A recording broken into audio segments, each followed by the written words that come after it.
You're listening to the Airline Pilot Guy Show. The view from our side of the cockpit door. WAPG. It's the Airline Pilot Guy. Airline Pilot Guy, episode 691. Yeah, he's up in the sky. It's the Airline Pilot Guy.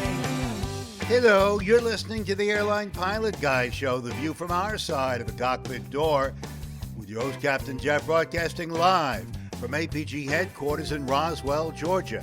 Today's show is recorded the week of January 12, 2026. Yeah, he's up in the sky. It's the Airline Pilot Guy. Put your light and he's flying by. With the Airline Pilot Guy. In today's episode, an Air Canada ground crew member gets trapped in the cargo hold with passengers hearing yelling and banging. And an update on that flight that landed on the wrong runway in India.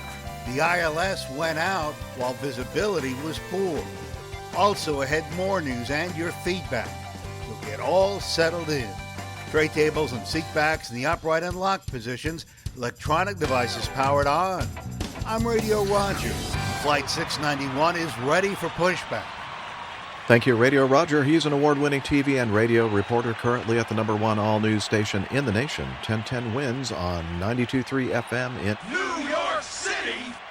Welcome to the Airline Pilot Guy Show. It's an aviation podcast covering the latest in aviation news and answering your great feedback.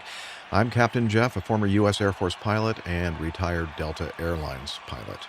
And joining me from his Garden View studio, in Hartford, Hereford, and Hampshire, retired professional dog photographer, former RAF, RAAF fighter pilot, retired Airbus A330, A340 senior captain for Virgin Over-the-Pond Airways, it's Captain Nick.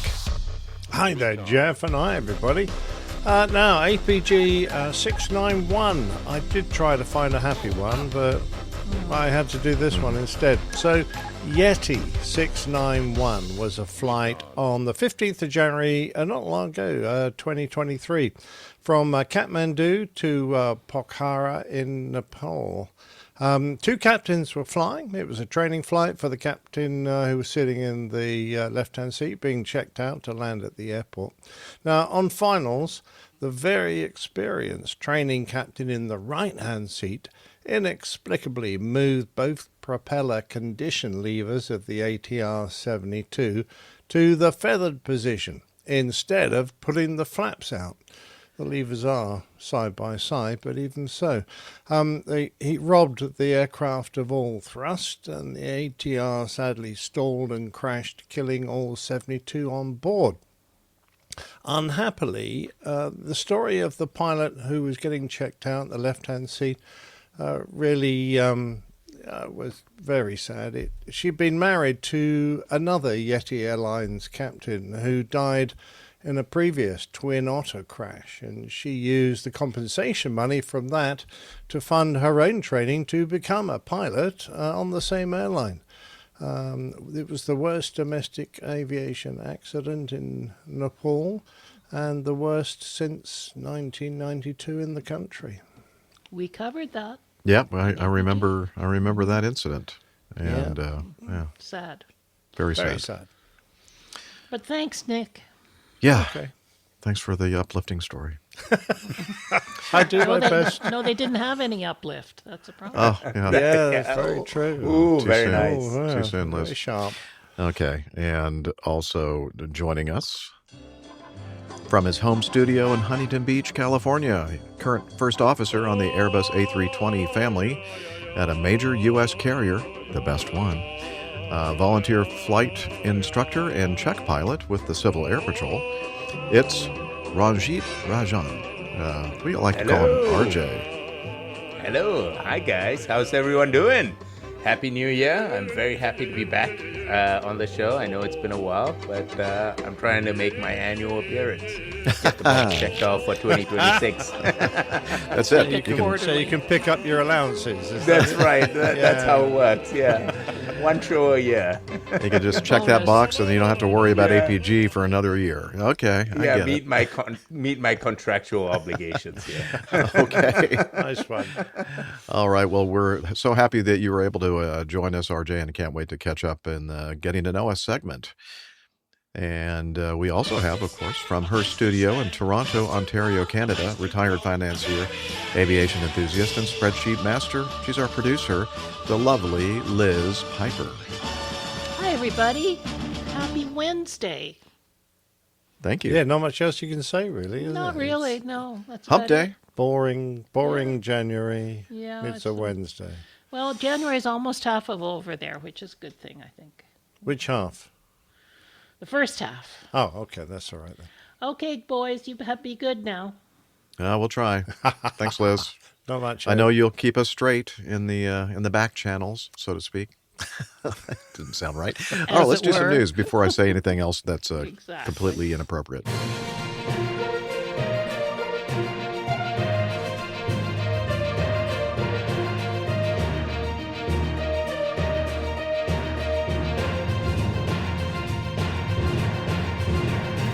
Stand by for news. But I wouldn't hold your breath. All right, the first item in our news segment is from the Aviation Herald. It's a report of British Airways A380-800 over the Atlantic Ocean on the 6th of December 2024. Okay, so this was more than a year ago. Turbulence, Injures 2. Now, why are we just now talking? Did we talk about this, Liz, when what happened? No, I don't think so. That they just published a bulletin or something. Oh. There's a bulletin that they published Okay. about it. So they published a bulletin, and so I guess this is the first time now we're hearing about it, but it's worth talking about, I think. Obviously, that's why we have it in our news segment. British Airways passengers suffer broken ankles during Heathrow flight turbulence. One injured flyer said that they missed the seatbelt sign announcements due to being asleep. And you know what I'm going to say about that, don't you? Yeah. Two people on board a British Airways flight sustained broken ankles after their plane to London was hit by turbulence. This occurred on the 6th of December 2024 on a flight from Los Angeles to Heathrow while they were flying near Greenland. The Air Accidents Investigation Branch, the AAIB, released a report on the incident on 8 January 2026, detailing the impact turbulence had on the flight. That's why we're talking about it. Yeah, you're right. That's exactly why we're talking about it. They just released this report. The report details that the crew received briefing documents before the flight, which stated that there were no significant weather warnings to be aware of before their takeoff. However, the crew later observed on a live weather app on their electronic flight bags a digital tablet similar to an iPad. Huh? They don't use iPads? Huh. I think they cheapskates. Yeah, they might be using a Microsoft Surface. Remember how that went? Well, Yeah, that was great. That was a great experience, wasn't it, RJ? it was. Were you there? I when was at a different carrier. Ah, okay. Let's put it that way. Yeah. And you all were going like making fun of us, right? Yes. Using some Microsoft No. Surface. I was at a different carrier using the Microsoft Surface too. So Oh, I was you were feeling the same pain. Oh, Yeah, you were feeling the same pain. Okay. Yeah. I'm sorry. Yeah, that didn't last very long. We finally, convinced them to order and use the iPad instead. Much better experience. Anyway, so they observed on live weather app on their EFBs that potentially severe turbulence was developing south of Greenland. Before the plane approached the area, the captain switched on the seatbelt sign and asked the cabin to secure equipment and take their own seats. That's a good idea. Although it doesn't say that there was any kind of announcement made to the passengers. And maybe there was, but it's not noted here in the report. Around 20 minutes after the seatbelt signs were switched on, an episode of turbulence lasted approximately 10 to 15 seconds. At this time, a member of the cabin crew was lowering her crew seat to strap herself in when the turbulence raised her up and caused her to fall, breaking her ankle. And also, a passenger had left his seat to use the toilet in the upper deck As he said, he was asleep when the seatbelt sign was turned on and did not notice it, nor did he hear any announcements. While returning to his seat, he said the plane made a sudden movement upward and sideways, stating that the movement of the floor had broken his ankle. Shortly after these injuries, a third passenger became unwell and lost consciousness. Two other passengers who declared themselves as doctors helped the injured people using splints to support their ankles and give them pain relief. Cabin crew and one of the doctors assisted the unwell passenger, while the crew also sought advice from MedLink, an aviation medical advisory service. After the injuries, the captain considered diverting to Gander Airport in Canada or Keflavik in Iceland. However, Gander's weather was not suitable for landing, and while Keflavik's runway was covered in ice. Yeah. Well, that's pretty standard, I think, in Iceland, right? Anyway. That's why it's got the name. That's why they call it Iceland. After discussions with MedLink, the doctors and crew decided to continue to fly to Heathrow, declaring a medical pan signal before landing, allowing air traffic control to facilitate a direct route to Heathrow and call ambulances to meet the plane on arrival.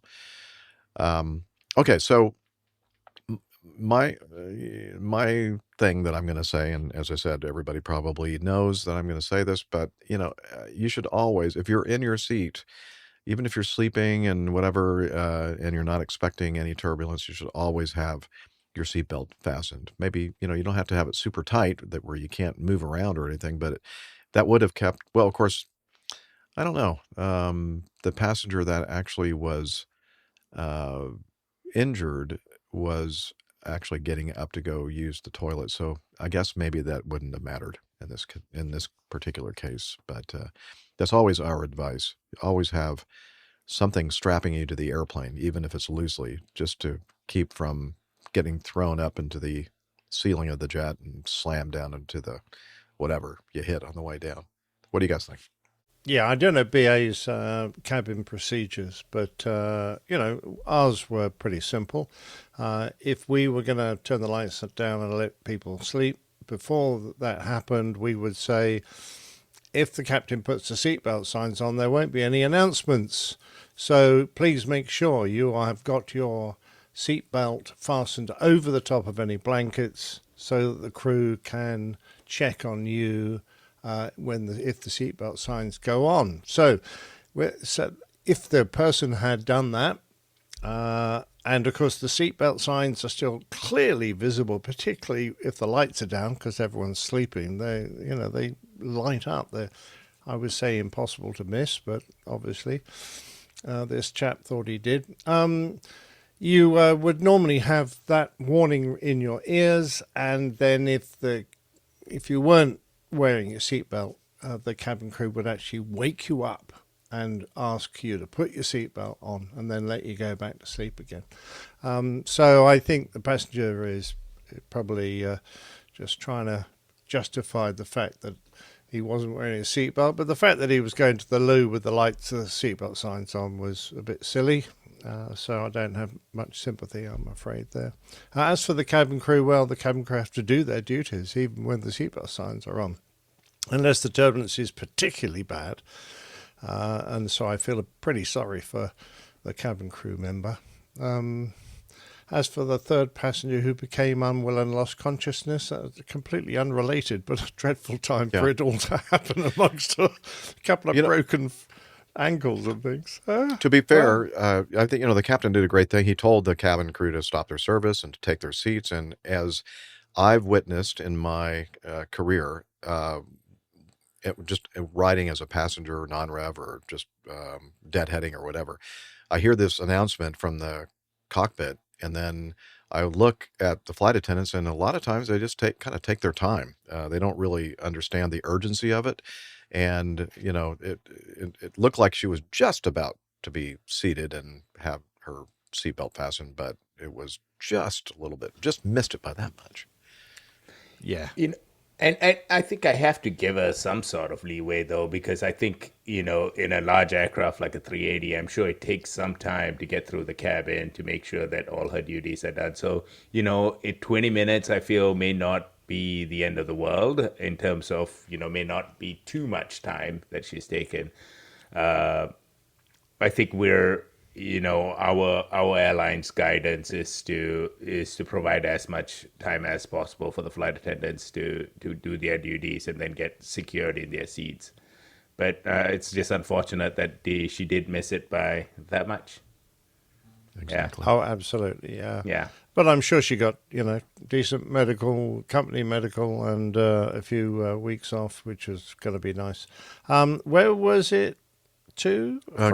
It was from London to Heathrow, and it was around the Greenland area over the. It's No, LA from to Miami, Heathrow. wasn't it? LA. Okay. LA to So it's a long flight. They probably had a heavy crew, which meant that half the crew were probably in their bunks asleep, which meant, you're right, RJ, they probably had reduced crew members in the cabins, and if the aircraft's fairly full, that's a lot of seats for them to go around and physically check every passenger. So 20 minutes would probably be about the right length of time. I normally kept a minimum of 10 minutes putting the belts on if I anticipated turbulence.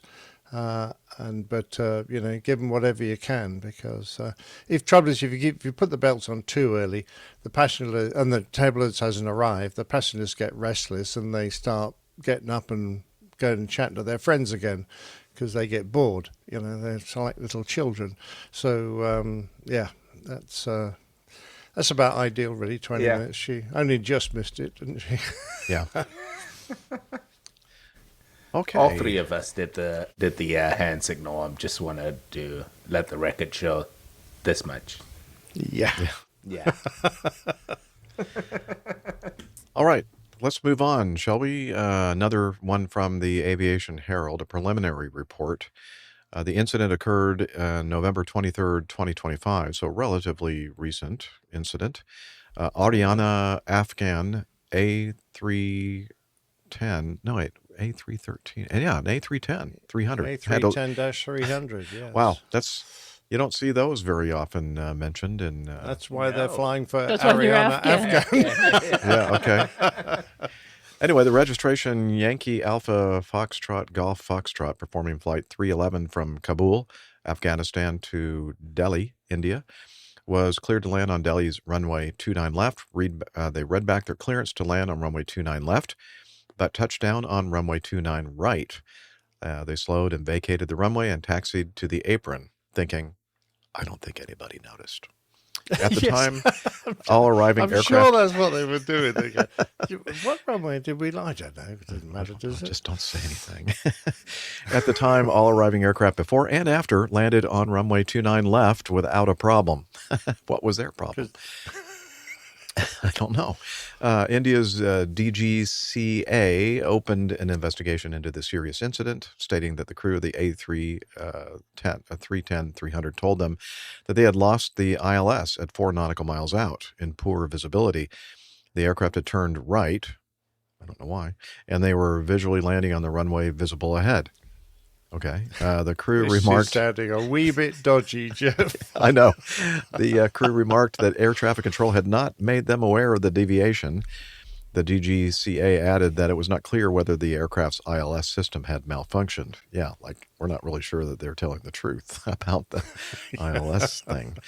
So on the 9th of January, just a few days ago, India's AAIB released their preliminary report stating that the flight data recorder had been retrieved and is being analyzed, while the CVR, the cockpit voice recorder, have been overwritten, as they are always, it seems. Oh, funny old thing. Yeah, and summarizing the sequence of events. On the day of occurrence, Ariana was operating, okay, we talked about that.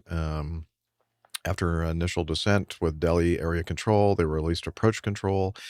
Radar vectored for the ILS approach to runway 29 left. Subsequently, it was released to tower by approach control for final approach for landing. They reported established on the localizer 29 left at 18 nautical miles to touchdown, came into contact with tower at 10 nautical miles to touchdown on localizer runway 29 left. Tower controller instructed them to continue the approach to 29 left. You see the theme here, 29 left. Yeah. Tower controller instructed them to continue, which was read back correctly.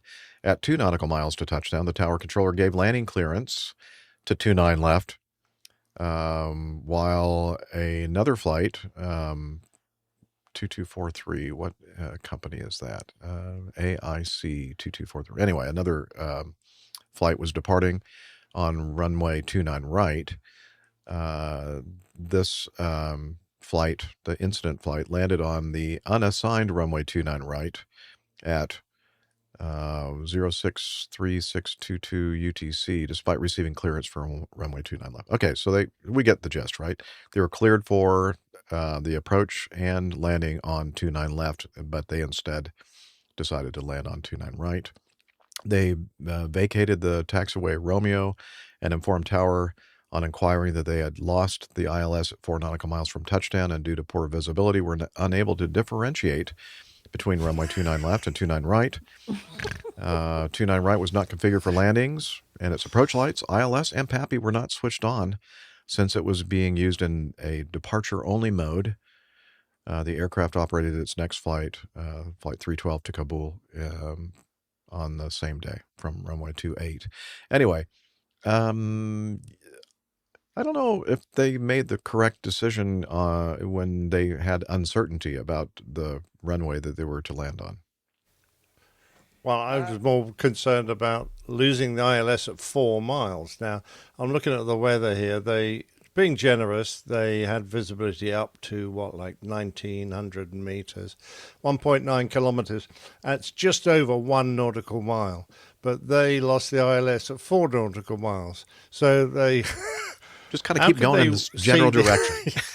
How could they see the airport? How could they continue an instrument approach without the ILS? What were they using to guide themselves? And how on earth did they manage to pick up a runway that didn't have the approach lights on in such poor visibility when the actual runway they were supposed to land on was well lit? Why didn't they go around, et cetera, et cetera, et cetera? I mean, this at 4 nautical miles, the aircraft, if they are on a 3-degree glide slope, they're about 2,000 feet above the field. You know? So why did they go around? Why did they continue on to a runway? This is very shocking. Exactly what I was trying to get at right there. Well, you you can did always it. Yeah, well done. go around, come on. We know that. They didn't know that, apparently. I think Neil has a possible show title here. Oh, Neil Lanhorn in our audience says, so 29 left, right? Oh, yeah, I see. That can be confusing. That's what happened. I think he's right. He nailed it. Yeah. There are a lot of big question marks in my mind. Yeah, 4 nautical miles, they lost the ILS. I think they were just going on good vibes. This feels like we're going the right way. Yeah. So, I mean, I'm amazed they even managed to land at the right airport, let alone on the wrong runway. What I love is they said that they lost the ILS to 29 left at 4 nautical miles, and they turned right. Yes. Why? I mean, if you're tracking an ILS, question. wouldn't you just not turn? Just keep going? Hoping Keep it comes going. back. I don't know. Well, Yeah, not very impressed with what were the Ariana Afghan.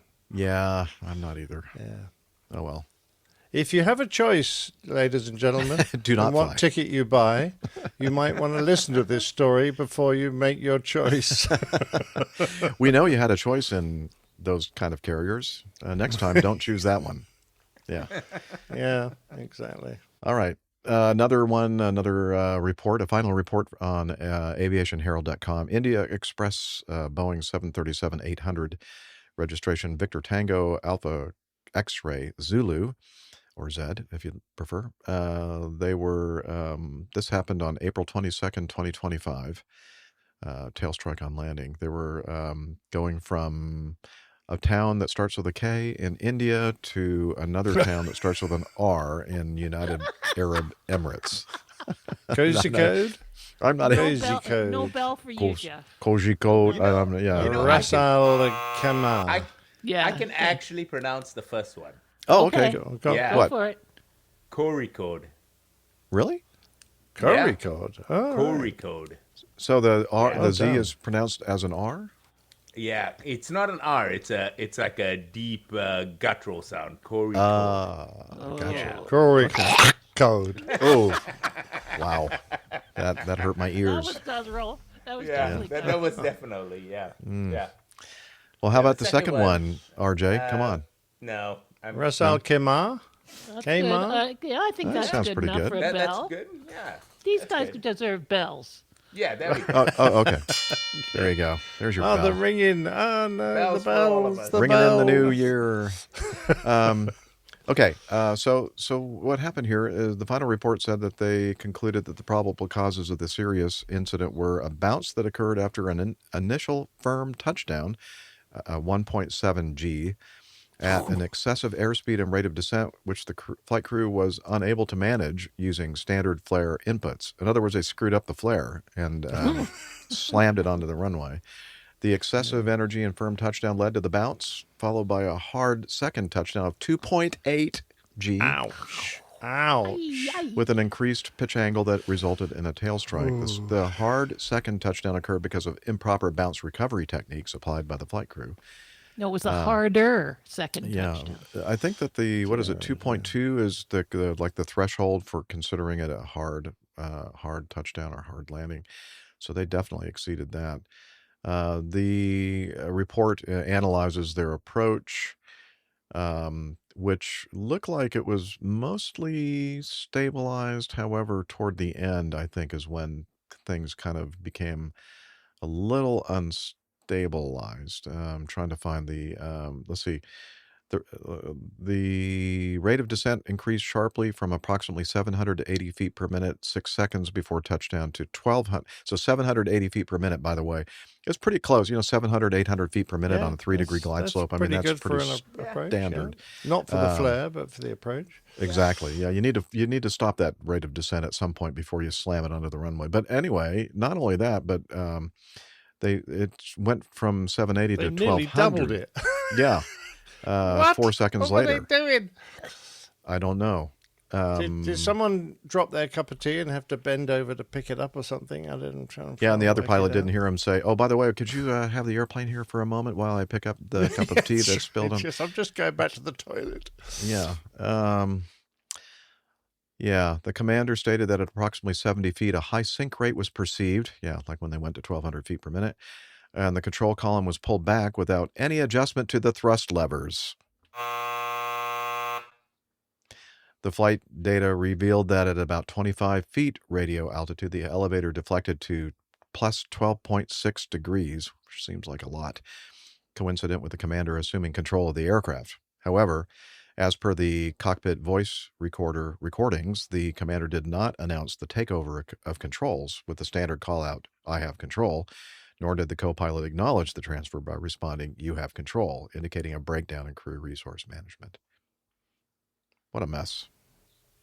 Yeah, not good. And after they did the bounce, the usual thing, because it usually takes a while for the aircraft to launch itself airborne again and then come down a second time, you've got time to spool up and go around. That's really what you should be doing at that point, having had a very hard landing that has thrown the airplane back up in the air. The recovery is to just hold the attitude and put power on. And so if you do touch down again, the aircraft is in a good attitude to absorb the impact, and the power will start to accelerate you away and lessen the severity of that. Because trying to recover it, a very hard landing like this, they're calling it a hard landing. It's really bad, 1.7 G, and the control movements they're putting in are extreme. I mean, there's no gentle effort here to correct an attitude. It's heaving the stick back, and so that's going to rotate the fuselage, not do an awful lot. It's not a lot of time to really affect the flight path. So what you're going to do is drive the tail into the ground. Yep. And a transport category aircraft is certified to 2.5 Gs positive and 1 G negative. So 2.8 Gs is exceeding the limitation of what the aircraft is certified for as well. With gear and flaps down, ours was only 2G. Oh, wow. So, Yeah, once you've deployed your services, that reduces. So, yeah. Yeah, that's not There good you at go. all. No. Around. No, that's our analysis. It was not good. No, it was not good. No. No, they shouldn't have done that. There you go. Yeah, bad. You can always go around. You, You can always go Hey. well, I think that's the first time in a long time I've had to play that twice. Maybe I'll have to play it again. Who I knows? think you might be coming up for another Oh, one. It's the another one's wrong coming up. runway. Oh no! Oh, no, really?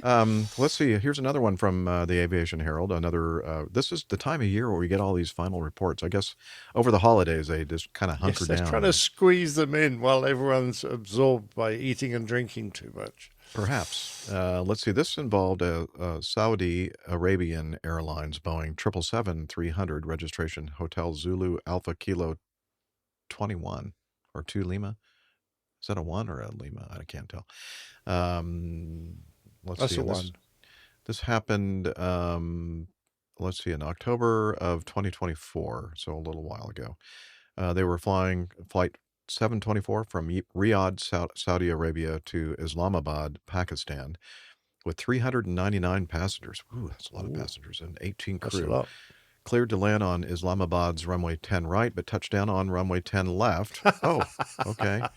And here's another one, and rolled out Left, without right, further left, right. incident. Yeah. It's hard to keep those straight, those to keep track of which one's left and which Yeah. one's right. The other right. Pakistan's Bureau of Aircraft Safety Investigation, BASI, released their final report, concluding the probable causes of the incident were they landed on the wrong runway. The flight crew's incorrect interpretation and insufficient adherence to ATC instructions led to landing on the wrong runway. Inadequate cross-verification, monitoring with the flight crew regarding ATC clearances and navigational alignment. Air traffic controllers did not adequately monitor the crew's readbacks of landing clearances and failed to prompt for correction when emissions occurred. The approach controller missed earlier signs of misalignment during the approach phase, which could have allowed for timely corrective action, and the tower controller issued appropriate clearances and followed standard protocols but lacked real-time corrective intervention. So it looks like, yeah, they're putting quite a bit of the blame on this on ATC, although I don't know. Ultimately, it's the flight crew's responsibility to make sure they're doing what they're supposed to do, right? Yep. The BASI stated that the crew was told multiple times during the approach to expect an ILS Zulu approach to runway 10 right. The crew readbacks remained unclear, however, mostly omitting the L or R, left or right, and only stating runway 10 and not mentioning the type of approach. The BASI wrote after landing, Flight 724 contacted Islamabad Tower, stating that the aircraft was cleared for RNP approach runway 10 left instead of ILS approach runway 10 right. So I guess maybe the tower controller heard them say that, but didn't correct them. And so I can see now why they're kind of putting a lot of blame on ATC, that, they kind of knew that they were confused at a minimum and didn't do anything, it seems, to correct that. I don't know. Why don't you guys take over with this one while I sit back and enjoy it? I to a certain extent, I understand why the people who are investigating this want to highlight everything that could have corrected the error. But I'm just reading this going, the crew cut short their RT on multiple occasions. They paid lip service to acknowledging full clearances. They didn't repeat back the runway left or right, and that is part of the clearance as well as the approach. They could have, if they'd done their RT correctly, instead of being so lackadaisical about it, they could easily have given air traffic the clue that they weren't going to land on the runway that they were supposed to be landing on it. So whilst air traffic should really demand that they give proper clearances back, read back correctly, I put most of the blame here on the pilots for not doing that as a matter of course, because we're all professionals. This is part of our job. This is just dotting the I's and crossing the T's on your behavior on the flight day to make sure that everyone knows what you're doing and to give the controllers a chance to pick up your errors. If you don't ever say that you're about to make a mistake, what chances the controller to work it out? Has he really got to correct your RT, and then when you come back with the wrong runway, then he again corrects your mistake, the fact that you misinterpreted the very clear instructions on which runway you're supposed to land on? So I don't have a lot of, I'm not fully in agreement with the investigators here by making such a big deal of the tower controllers. I think this lands firmly in the lap of the flight crew, who just not very disciplined about their procedures on the flight deck and how they use the radio. Yeah, 100%. I agree with you entirely there, Nick, because I think there's a lot of pilots who think that, it sounds cool to shorten the radio transmissions and to, not say what is required. But, that's how the holes in the funyuns line up, We have to concentrate on doing our job well every single time and not just, sound cool for the recording on live ATC after the fact. Because it's really not going to sound cool. The NTSB investigation. what RJ is saying, reminds me of early on in my career at Delta, which I can say now for 35 years, but back in the 90s, radio transmissions were getting kind of, loosey-goosey, and our company put out a memo back then, and they probably put out that same memo a couple of times since then. But it made a big impression on me. But basically, they were saying, look, just use standard phraseology. Don't be so like, you're clear for takeoff. Don't say, Delta 503 rolling or whatever. Just use whatever the terminology is supposed to be, because that keeps mistakes from happening. And I've mentioned many times on the show where in the pattern at various airports, and the one that I flew most approaches to in my career was the Atlanta International Airport. I would hear people just like not read back the runway assignment or the clearance to land on that particular runway. I even heard air traffic controllers do the same thing, just kind of omit certain things. But I always made it a point to try to always say, this is, checking in, vectors for the particular runway, or when they told me I was cleared to land, I always mentioned that actual runway, just in case, that's the safety valve there, right? If you say cleared to land on, 9 left or 9 right or whatever, and they say, did you mean 8 left? Oh yeah, I'm sorry, 8 left. Or you know what I mean? You can really catch Absolutely. a major error from occurring if you say something and then the air traffic controller goes, are you sure that's what you mean? And so it's a big safety valve for us to use proper radio Absolutely. phraseology. Absolutely. Especially when they're parallel runways. I mean, if it's a single runway airport, then fine, clear to land, whatever, that single runway, it's not really going to be too much of an issue. But if it's a parallel runway, like all of these cases, we should be respectful of that. Yep. Yeah. All right. We're going to go to the next one, E, from the Aviation Herald, another final report.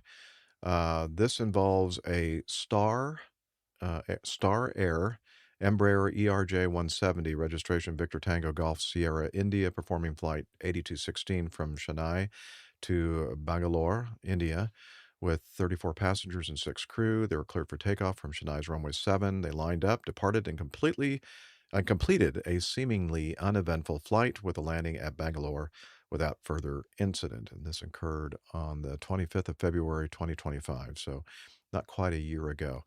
A runway inspection at Chennai about 2 hours after the aircraft had landed at Bangalore identified 7 runway edge lights that were broken by the right-hand edge of the runway. It was subsequently identified that 8216 had lined up to the extreme right of the runway. The operator, after being informed about the occurrence, reported that no anomalies had been identified with the aircraft and no damage. The final report said that the pilot command deviated from the lead line on taxiway Kilo and aligned the aircraft on runway 7 edge line and initiated the takeoff roll, thereby damaging 7 runway edge lights on the right side of the runway. While the aircraft was lining up, the pilot in command asked the first officer to call out before takeoff checklist. While the FO was performing the checklist, the aircraft received takeoff clearance, which was read back by the pilot in command. This is a recommended practice in order to minimize interruptions. However, the pilot in command commenced the takeoff roll without ensuring that the FO had completed the checklist. Uh-oh. Uh-oh. By the time the aircraft started rolling, the FO had completed the checklist and realized that the aircraft was not on the center. He's like looking at checklists and looking at switches and everything else and not looking outside, apparently. He realizes at that point that the aircraft's not on the center line and alerted twice the pilot in command to take left. Immediately, the pilot in command veered the aircraft towards the left and continued with the takeoff. The aircraft traveled a distance of approximately 360 meters from the takeoff roll before aligning to the runway center line. So that's about, what, So 1,000 they knew. feet? Something like that? Or, I don't know. Yeah, over 1,000 feet. Yeah. So they knew that they had initially started the roll on the right side of the runway, but I guess they figured that, no harm, no foul, right? I mean, maybe they thought there was going to be a formation takeoff. Oh, yeah. Could be. Yeah, I'm leaving room for my wingman there. Wonder if they did a special walk around when they arrived at their destination. Just to I check bet out. they did. Yeah, I've done a couple of those special walkarounds in my career. Have you, Jeff? Yeah, I have, likewise. hey, I'm going to go outside, while the passengers are deplaning and just kind of take a look at things. Yeah, have a look. Make sure Is everything's this sort okay. of confession time now, Jeff? No. It's No, I don't mostly because of FOs, poor FOs. Oh, yeah. It had nothing to do with me, Yeah. of course. No, Yeah. absolutely not. No. Now, interestingly, I am guilty of the same thing that the captain did when he lined up. If I was, I would generally not take the taxiway light, the line in the center of the taxiway that led on to the center of the runway.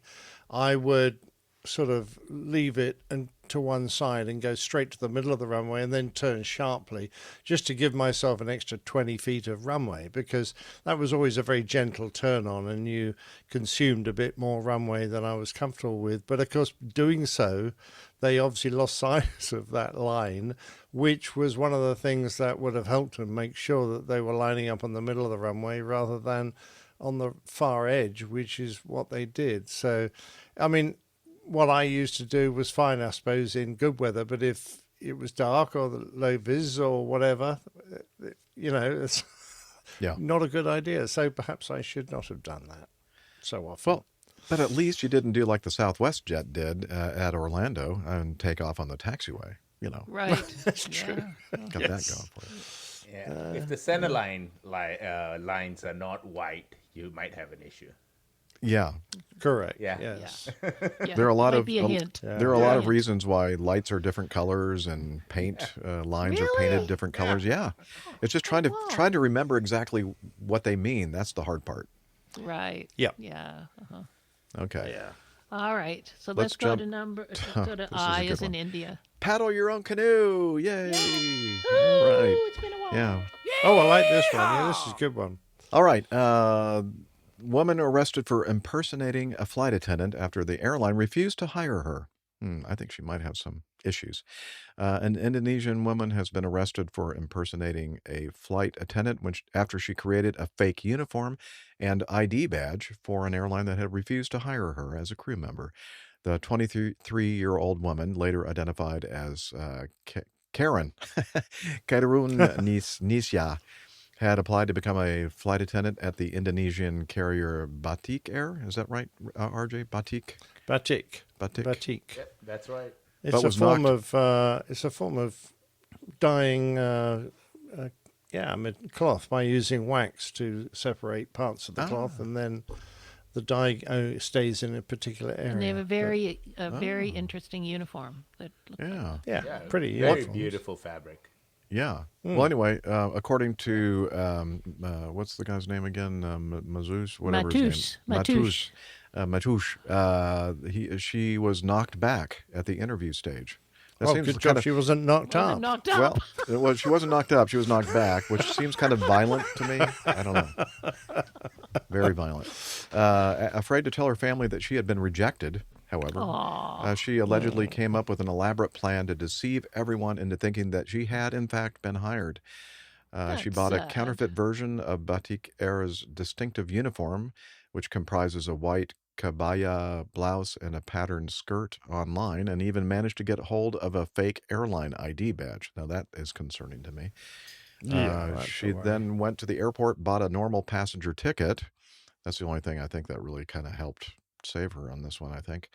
And to travel on this flight from Palembang's Sultan Mahmud Badarudin II airport. Let me just say Palembang's airport to Jakarta's international airport. During the flight, however, the real flight attendants became suspicious of Nisha after Really? noticing subtle differences in her kabaya blouse. They struck up a conversation with her and tested her knowledge of basic crew procedures, which she didn't know the answers to. Concerned about her intentions, the crew radioed ahead for aviation security officers to meet the plane on arrival, and she was taken into custody for questioning. She Was initially she trying to denied. do the service or something? I mean, I don't know. if she was just traveling as a passenger, why would they be suspicious and start questioning her? Because she was wearing the same sort of Because uniform. Well, It was yeah. it was a law against that, is a there? fashion failure. Faux- They're faux thinking. pas. Well, yeah, Faux you're, pas. you're wearing the same clothes as I am. And that's you important. can't come to the party. That's an important thing. You know, the women notice those things. They She should have do. realized that before she boarded the airplane without the actual. And she might have flashed her fake ID, which would have been a bad thing. Yeah. Having a fake ID is a bad thing. She initially denied any wrongdoing, but later admitted impersonating a flight attendant. Embarrassingly for her, her detention was filmed by aviation security officers, and a video of her admitting her deception was later made public. So, you know, in an effort to avoid embarrassment and shame for her family, wow, she Got spread all over the internet. Millions of She's people. now an internet sensation, has become a millionaire-ess. That's right. She's on this podcast. Yeah, right. Like at least a dozen people will know about this now. Exactly. Yes, very true. yeah. Yes. I mean, let's- she's not Live something she right could have now. kept up for very long if she had to buy a passenger ticket every time she wanted to Exactly. go to work. Yeah, Really that wouldn't go work to out. work. She had to go revving, not non-revving. She had to go revving. Oh, very good, yes. The airline must be very happy. You know, it's one additional passenger. Indeed. Yeah. And they've got a lot of publicity out of it. Yeah, That's right. that's true. Perhaps they'll recruit her now. Probably not. Probably not. All right, we're going to end the news segment with this from FoxNews.com. This happened up in Canada. Yeah. Passengers were baffled and confused after screams burst from beneath the aircraft floor, taxiing Air Canada plane. I don't Passengers think it was described. on a 787 somehow, but anyway. No, I know. You know, are we surprised that No, that the image that they've chosen for this Air Canada flight was a 787, a Boeing? Well, and it's, not at least an it's Air Airbus. Canada. I mean, They got that's a that part bonus, right. come on. Old, old Yeah. livery, but anyway, that's okay. Yeah. Oh, Anyway, passengers described hearing frantic, muffled screams as Air Canada flight moved toward takeoff.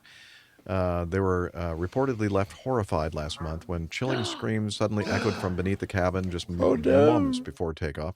According to the officials, a ground crew member became trapped inside the plane's cargo hold when doors were inadvertently closed behind him. This incident happened on December 13th when Air Canada Flight 1502 was preparing to depart Toronto Pearson for Moncton, New Brunswick. Yeah, they don't fly 787s. to Yeah, Moncton, 787s no. would be a little bit overkill, wouldn't it, for that short flight? Yeah, pretty This much. Airbus flight, which was carrying 184 passengers, I'm assuming it was probably like a narrow-body baby bus, maybe a Yeah, 320 or something like that. 321. It doesn't say, I don't believe. But anyway, passengers told the CBC that distressing sounds of muffled banging and desperate screams quickly filled the rear of the cabin as it began taxiing toward the runway, prompting flight attendants to sprint down the aisle in alarm. Some of the people that were sitting towards the back of the plane heard the person screaming and banging, trying to get their attention. We could see the crew gathering around the plane, so we knew something was happening, she added. And then the pilot tells us that there is someone from the crew in the luggage hold. He probably made it clear that it was not the flight Ground crew. crew. Yeah, ground crew. The aircraft reportedly halted before reaching the runway. Moments later, the trapped this is the part that I'm confused about, that I'm glad that I have two Airbus experts with me on the show today. Moments later, the trapped ground crew member emerged safely from the cargo and entered the cabin. reassuring shaken passengers that he was unharmed. So, is there a way for you No. to go from the cargo compartment into the Not in passenger an cabin? Airbus. Well, there was in the 340. Oh. From the forward cargo hold, you could open a door, go into the avionics bay, and then climb up the stairs through the trapdoor onto the flight deck. I think the captain made him come and walk down the aisle. I think as a sort of a walk of shame. Yeah. For sure. By the way, it was a 319, or at least today's flight was a Yeah. 319. That sounds like Okay. it. So But that I don't makes know sense. if that same door was apparent, was in the baby buses. I mean, I fly the 319 as well, and we do not have a method of going from the Okay. cargo There you go. hold into the passenger cabin. Maybe he climbed up the outside and came in and opened door on the side. Though the aft cargo hold is pressurized, but it is. He didn't want to go to conditioned. Moncton. Not that So I'm many people thinking- do. Who would? No. I'm thinking that what probably happened is they returned to the gate, and the guy got out of they opened up the cargo hold door, and then he went into, via the jetway or whatever, into the cabin, and just to reassure all the passengers that he was okay. That's Yeah, here what I'm I thinking. am. I don't think that Yeah, they I think really so. did a very good job of explaining that, though, in this article. True. I mean, Oh, wow. also they did use a photo of a 787, so I mean, Yes. it's Yeah. not. Yeah. No, I'm just I thinking. do love it. Yeah, just Well, another let's blame example. Boeing for it anyway. Yeah, I it was mean, Boeing's maybe fault. he had a sawzall, Maybe he had a sawzall. He could cut through the. Oh, yeah, yeah, The floor, absolutely. yeah. Yeah. Yeah, Sawzall. Yeah. You know, the thing that really, they say it's because it's like somebody decided to give the normal ground crew a hand, extra pair of hands in loading bags and that kind of thing. I'm thinking, when I have first read this, snooze. I'm thinking, I think I know what happened. And RJ, I think you'll agree with me, and maybe Captain Nick as well. But I know that in the narrow body world, when we're doing our walkarounds, it's not unusual for us to see, let's just say, the ground crew in the cargo Yeah. compartments, like Relaxing? yeah, relaxing, maybe closing their eyes for a few moments. They are. I think they're probably checking the integrity of the ceiling. Is what Yes. they're doing. On That's their what it- back, they're laying down and they're checking the integrity The of the inside of ceiling. their eyelids. That's yeah, it. It's a very it's a hard job. Someone's got to do it. I'm Yeah. glad they're doing it. It is a Yeah. tough job. So what time of the year was this? It was in January. It's pretty In bloody Canada, cold, isn't pretty it? cold. I But mean, if you're It's dressed Canada. properly, It's cold 12 months out of the year. Yeah, okay.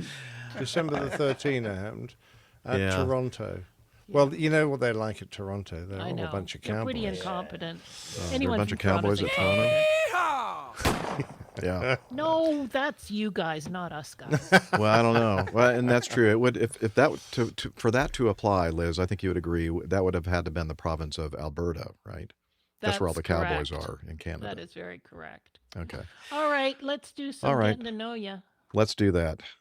Getting to know us. Time of the show where we find out what's been happening with the hosts that are present on this particular episode. I am having trouble with my words.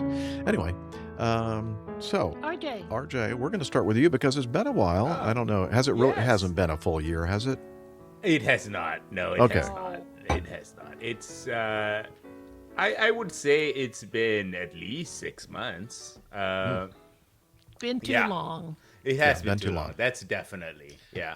Yeah, you thought you could get yeah. away from us, but Nope. Reeled right back in. It's been actually a few months. It's been I've been mostly working, staying busy with that, doing some CAP flying, some GA flying here and there. But other than that, my sister and my nieces came into town to visit for a while, so I was busy with that for a little bit. That took away from the day-to-day of going to work and flying, and I spent some time at home. I managed to manipulate my schedule such that I could stay home and spend some time with them. They're both on the younger side, so that's it's good to do that. Other than that, holiday season flying has always been busy. It always is busy. We're coming out of it right now, so in January it's decent, and and I'm looking forward to the next few months. I am though planning on going to Singapore for my annual visit to visit my folks in February next month. So I am going to be there from the 16th of February to the 1st of March. So I am thinking if anyone of our listeners who are available there and want to meet up or anything, I'm more than happy to do that. So we can maybe do an unofficial APG meetup if you're interested, if you're listening, if you're interested in meeting up, please send either Jeff or Liz or someone a message saying that you're interested, and then they can put you in touch with me, and we can figure out the rest. And I know the perfect place to conduct your meetup. You need to go to the Long Bar in Raffles Hotel in Singapore. Absolutely. Yeah. And all have Singapore gin slings. Singapore sling, that's right. Have a couple of Singapore slings, sit around and crack some peanuts and throw the shells on the ground. And Jeff will be paying for the bill, right? Jeff will That's right. Yeah, Jeff will pick up the bill. Well, if I'm there, putting it all on the company I'm card. wondering if I need to fly out and so I can be there. Oh, for the you meetup. definitely. If you've never been to the Long Bar. Definitely, Jeff. Yeah. Oh, such a good experience. And when is this again? February 16th to March 16th. 1st. Yeah. Oh, I don't know. Yeah. Let's see. Yeah. Have to think about that. It's a 2-week period. You have a lot of time. I'll just non-rev on Delta then. Wait a yeah. minute. We don't fly to Singapore. Yeah, we don't. Yeah. Well, Oh, well. you can get part way. Yeah. Most You of the can way. get to South Korea. You can get to South Korea, and then from Would there, that be it's, probably the best way to do it? I would imagine. yeah, I would think so. Or go down to Australia, and then from Australia. Oh my gosh. Okay, Yeah, I you know. could be gone for like months. We'd like Yeah, that. no kidding. I mean, yeah. It'll take me 2 weeks to get there. And RJ will be home by then. No one's asking you to Archie, walk, where are you? Jeff. Don't you go to Kuala Lumpur or Penang No. or anywhere No, like that? we Down don't. to- No, unfortunately, Slackers. they have reduced a lot of flying to the Southeast Asia right Oh, now. golly. So, yeah. Bangkok? So- nope. But we Jeff were could have having gone a to Bangkok, sorted we had- himself out for a couple of nights, and then Yeah, that's right. yeah. Go We on to need to Singapore. investigate that place. Yeah, you do. You clearly do. Yeah. So we were having some discussion before we started the show recording, and there was maybe some rumors that perhaps a certain airline that I used to fly for may end up increasing some of their, adding some destinations and increasing frequencies to some of those aforementioned countries. cities in the future. Yeah. That would be kind of cool. We will. Yeah, we are all looking forward to it. Yeah. Excellent. Yes. Well, so nice to see you, RJ. you. Thanks for joining us on the No show, problems. and we hope to see more of you Yeah, more frequently. We don't want to see more of you. Actually, let me change that. No. Yeah. No. We want to see you more often. we're seeing an adequate amount already. But, Yeah, we're at just the right amount. yeah. Yeah. We won't zoom out too much on this guy. Captain Nick. All right, Captain Nick. Okay. What's happened this week? Oh, yeah. I got a lovely message from Nia Bendove, who is a friend of mine because he suggested a couple of plain-tale subjects, which turned out to be really interesting, really good. And one about, organizing the defection of a MiG-21, which was at the time a brand new Soviet airplane, and everyone wanted to get their hands on one, and the Israelis did that brilliantly, and a few other Israeli stories, which I've made plain tales of, so that was great. Anyway, Nia was had visited before and was coming in to London for his birthday. In fact, him and his lovely wife, Susan, who was with him, and they were going to see some shows, and they said, why don't we get together for lunch? So I jumped on a train and went up to join them, and we had a nice time. We wandered round Camden Market in Camden Locks, part of London. It's a rather scruffy part of London, but very good. It's very interesting with lots of colourful graffiti and interesting features. But it's the sort of place that a lot of people like to visit. So that was great. Had an And, urban feel to it. Sorry? Like a urban kind of. Very much so, yeah. And a lot of strangely dressed people. Look at this guy's haircut. Yeah, there's like a good that. old. He would have been a punk back in the time when punks were fashionable. Yeah, that he's an was old many punk. years ago now, but now he's an old punk. He's living in the past. Exactly. But I did manage to get a quick bit of video, if that's okay. I'd like to play that. Okay, let me whack that up, as they say in the business. Well, avert your eyes, Hi, please. Jeff. It's Captain Nick. And would you believe I'm in Mexico? And I've just flown over to here to meet our lovely friend Nia, and with his lovely wife Susan. But she doesn't want to chat, so I'm just going to ask Nia to tell us what the hell he's doing in Camden Town, because that's where we really are. But we found a nice Mexican restaurant. So I'm going to pan across and let Nia explain what he's doing in the UK and, do his usual thing of entertaining us for 5 minutes.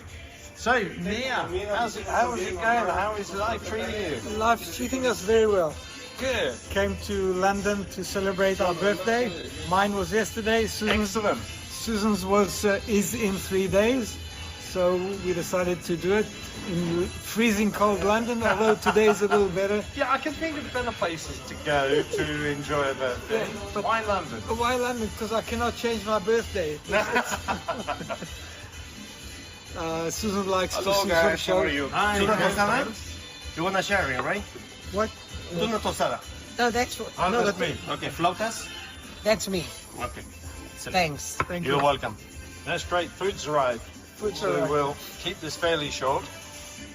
And we've got beer as well. More beer, bigger women, longer runways, faster aeroplanes. Say that again. More beer, bigger women, longer runways, and faster aeroplanes. Oh, Cheers. cheers. So you're having a good time? Yeah, we're having a great time. We arrived here, it was just 1 degree C. That's 34, 32, 34 F. Yeah. But today's up in 10 degrees, 11 degrees. That's in the 50s, 40s, 50s. Thank you very much. Enjoy. Excellent. Cheers. And we're going to shows in the evening. Oh, what are you going to see? What are we going to see? We saw Wicked, and we're going to see Hamilton. Oh, Hamilton, that's great. You know, I caught COVID for the first time in the seeing Hamilton here in London. So I hope the same doesn't happen to you. Oh, we hope so too. We hope so too. And then we go up to Manchester area tomorrow, and Wednesday we fly back. A short in and out. A short visit there. Short visit, 5-6 days, and that's it. Well, I'm delighted that we got a chance to say hello then. Yes, we made a point of trying to catch up with you. Excellent, excellent. Well, it's great to see you, and great to see your lovely wife, Sue. Thank you. Thank you. Yeah, and enjoy your birthday and have a wonderful time. Thank you. Any last-minute comments for Jeff? No, ask him to come over. Jeff should come over to have some Mexican food in London, right? Yeah, exactly right. That's All right. And traditionally, of course, we ask you to hand this clip back to Jeff in the studio. So, back over to you, Jeff, in the studio. Excellent. Thanks very much, and catch you next time. Thank you. Okay, wait. I'm trying to catch it. Okay, here. Got it. There we Thank go. you, Nir. So Thank you, you've Nir. And got it was. well, I did hear something from Susan. Several little just utterances just from a her. couple of words. Yeah. Yeah.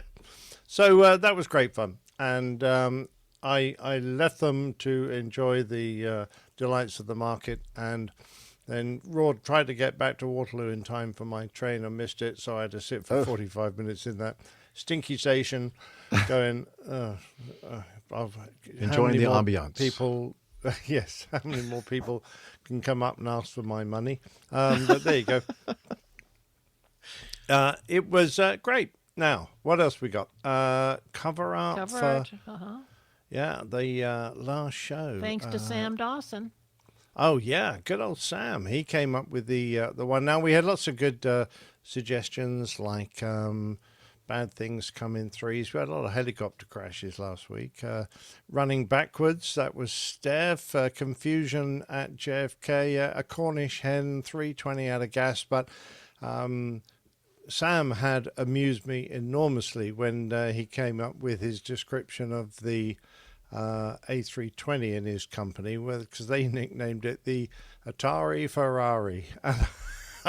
I don't think I'd ever describe an A320 as a Ferrari, but it's not that quick. But certainly it's definitely an Atari. No. The Boeing 757 is the Atari Ferrari. Oh, was it? Oh, was Yes. that what it, what's the Atari bit then? Has it got computers? Because it's like really old technology. Oh, right. Like the Atari, Oh, okay. right? Well, RJ? it didn't really affect... That's correct. Yeah, that's a nickname for the 75 is the Atari Ferrari. Ah, okay. Yeah. Right. I misunderstood. Fair enough. But with that and the little card that you're supposed to swap with people, I've got of it. I've had too many 757s in my life lately. Anyway, we saw what we could do with an Atari Ferrari. And, of course, we came up with an Atari painted Ferrari. But we had to make it vaguely aeroplane-like, so the gull wing doors became proper wings, and it had tail fins as well to shoot. So AJ said, "You've got 4 doors on that thing." Yeah. Sorry about that. Yeah, but I thought it looked pretty good actually. Yeah, it's not bad at all. I love right, that. Where did I hide the Easter I love that egg? tail. Sorry, Jeff. I'm sorry. I love the tail fins on that thing. Oh, it looks They're good, pretty doesn't it? rad. Yeah. Exactly, yeah. If you're a pedestrian, you could just lose into your head someone over there. that. Ooh. Yeah. Don't get too close. No, definitely not. So for the little Easter eggs, where's the penguin? Well, he's a bonnet ornament, and that's where he is, exactly up there. Aw. At the top of the bonnet. Sweet little and guy. how Sweet about little the jackass. show number? You like that? I never found the show number. Okay, well, go to the next slide. Okay, hang on you a see second. the pipes and bits that are up a bit, just above there. Look in there. Look in there. Look in there What? amongst those pipes. No, not in Oh, the glass. in the pipes, just right below the cursor. Yeah, look amongst the Yeah. pipes. Oh, in that. I see. In that No, little... oh. No. Get back to where you were. Back up to the window. Right there. Yeah, there. 690. You're almost on them. Yep. I see it. Put your glasses on. I see. Do you know what? I thought those were more penguins. I thought Oh, that was is that right? I Yeah, thought one that of was them- like a little family of penguins. Yeah, in the one of them back. does look like eyeballs and like Yeah. and Oh, well, I hair. there you thought, go. always put a bunch of penguins in there. Anyway, And the show logo? yeah, saw that. Bottom of the window. There you Oh. go. A little Got bit that of one. Nice place for it. window etching. Brilliant. Yeah. So That that was was good. last Good, week's. good. And Love it. it looks like we've already got some good ideas for this week. Getting there. I'm trying. Yeah. So good luck. Thanks very much. Excellent. Captain Jeff, what have you Oh, been my doing? turn. So actually, something happened that I can talk about other than me singing, which is what I do each and every week. But let's see, what was it? Just yesterday, I think. No, Tuesday? Yes, yesterday. Was it Yeah, yesterday? Yeah, yesterday. Yep. So we're recording the show on Wednesday the 14th, so Tuesday the 13th. Well, the week before, I was contacted by Armando from the PTUK, formerly, and also the star of one of the YouTube influencer Mr. Beast's stunts, or whatever you want to call it. He was the star of the episode where he stayed for 100 days on a private jet, Mr. Beast's private jet, and he succeeded, and he, for that, won the airplane itself, a Hawker private jet. So anyway, he's quite a celebrity now, and but he was a celebrity in all of our minds before he was ever, Always. on the Mr. Beast. Now, this kind of isn't thing. his jet, but here This you is- guys are yesterday. Yeah, this is a picture that Liz is showing in the video of one of the airplanes, one of the two airplanes, which are identical, just different tail numbers, that he flies for a couple of brothers, private jet, Hawker 800, beautiful airplane. And that was what he flew in on to Atlanta. And he was staying near the airport. I picked him up from the Hilton Hotel, and we went over to where AJ works. And we've heard AJ explain to us before what he does there, and it's part of the FAA Atlanta Tower controller training or something. I don't know. I'm probably butchering that, but it's part of the... well, you know what? I think we may actually talk a little bit about it in the audio that I recorded. So let me...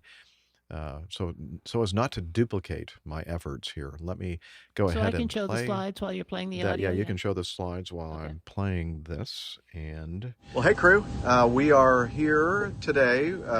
Who's we? AJ, myself, and our special guest Armando Carrion, and he flew in on his private jet gig, and we ended up going over to the FAA, what is it called? The Southern Regional Office. FAA Southern Regional Office, where they have a setup. This is AJ's job, where he works as a... Well, you know, I'm going to let him tell you because I'm going to screw it all up. So I'm going to hand this over to AJ to begin with, and then we're going to hand it over to Armando. So here you go. So it's the position is a remote pilot operator. So basically, I manage the simulator for air traffic control training. Long story about who gets involved in that training, where they come from, where they go to, but basically it's just VFR tower training. So people that are getting to know a kind of a Class Delta airport or just a VFR regular smaller airport tower, learning all the ins and outs of that kind of airplanes that could possibly go in there. But the really neat thing was getting an opportunity to put Jeff and Armando in the seat and make them see what it's like to be a real air traffic controller. I do not like it. So I'll let Armando tell you a little bit more about that and his experiences. And I think there was a great statement that he said about something he's never ever going to do again. But I'll let him tell you all about that. So here's Armando. Yeah. So there we were. Crying. We thought it was going to be easy. Oh yeah. No, I think we all have a lot of friends that are controllers in all capacities in ATC. Just sitting at a VFR tower. If you guys can imagine Colorado Springs, so parallel runways with a crossing runway. We started with Jeff being on the ground position, and I was a local controller. Very quickly, we started sweating. If you think sweating in the airplane simulator is a thing, we started sweating pretty quickly. And I looked over at Jeff, and he was already cross-eyed. I already bailed out. AJ had to take over for me. It was probably a bad sign that we had to have three of their staff, three of AJ's coworkers come in and save everything that we had messed up in literally about 10 minutes of sitting at both of those positions. I think my favorite part, aside from sweating and looking over at Jeff sweating, was I was awarded the Golden Tow Bar. Golden Tow Bar Award. I managed to do it about 3 times. What's the Golden Tow Bar? So when you taxi two airplanes, give them instructions in order to end up basically being beak to beak, meaning they are nose to nose staring at each other, wondering where they're going to go now. Ruh-roh. On a very tight taxiway. It's amazing. I have a whole new respect for all controllers, but especially those two positions, because it was pretty hectic right away, wasn't it? Oh, yeah, it was. I thought it was going to be a piece of cake, and we were going to show them how to do it.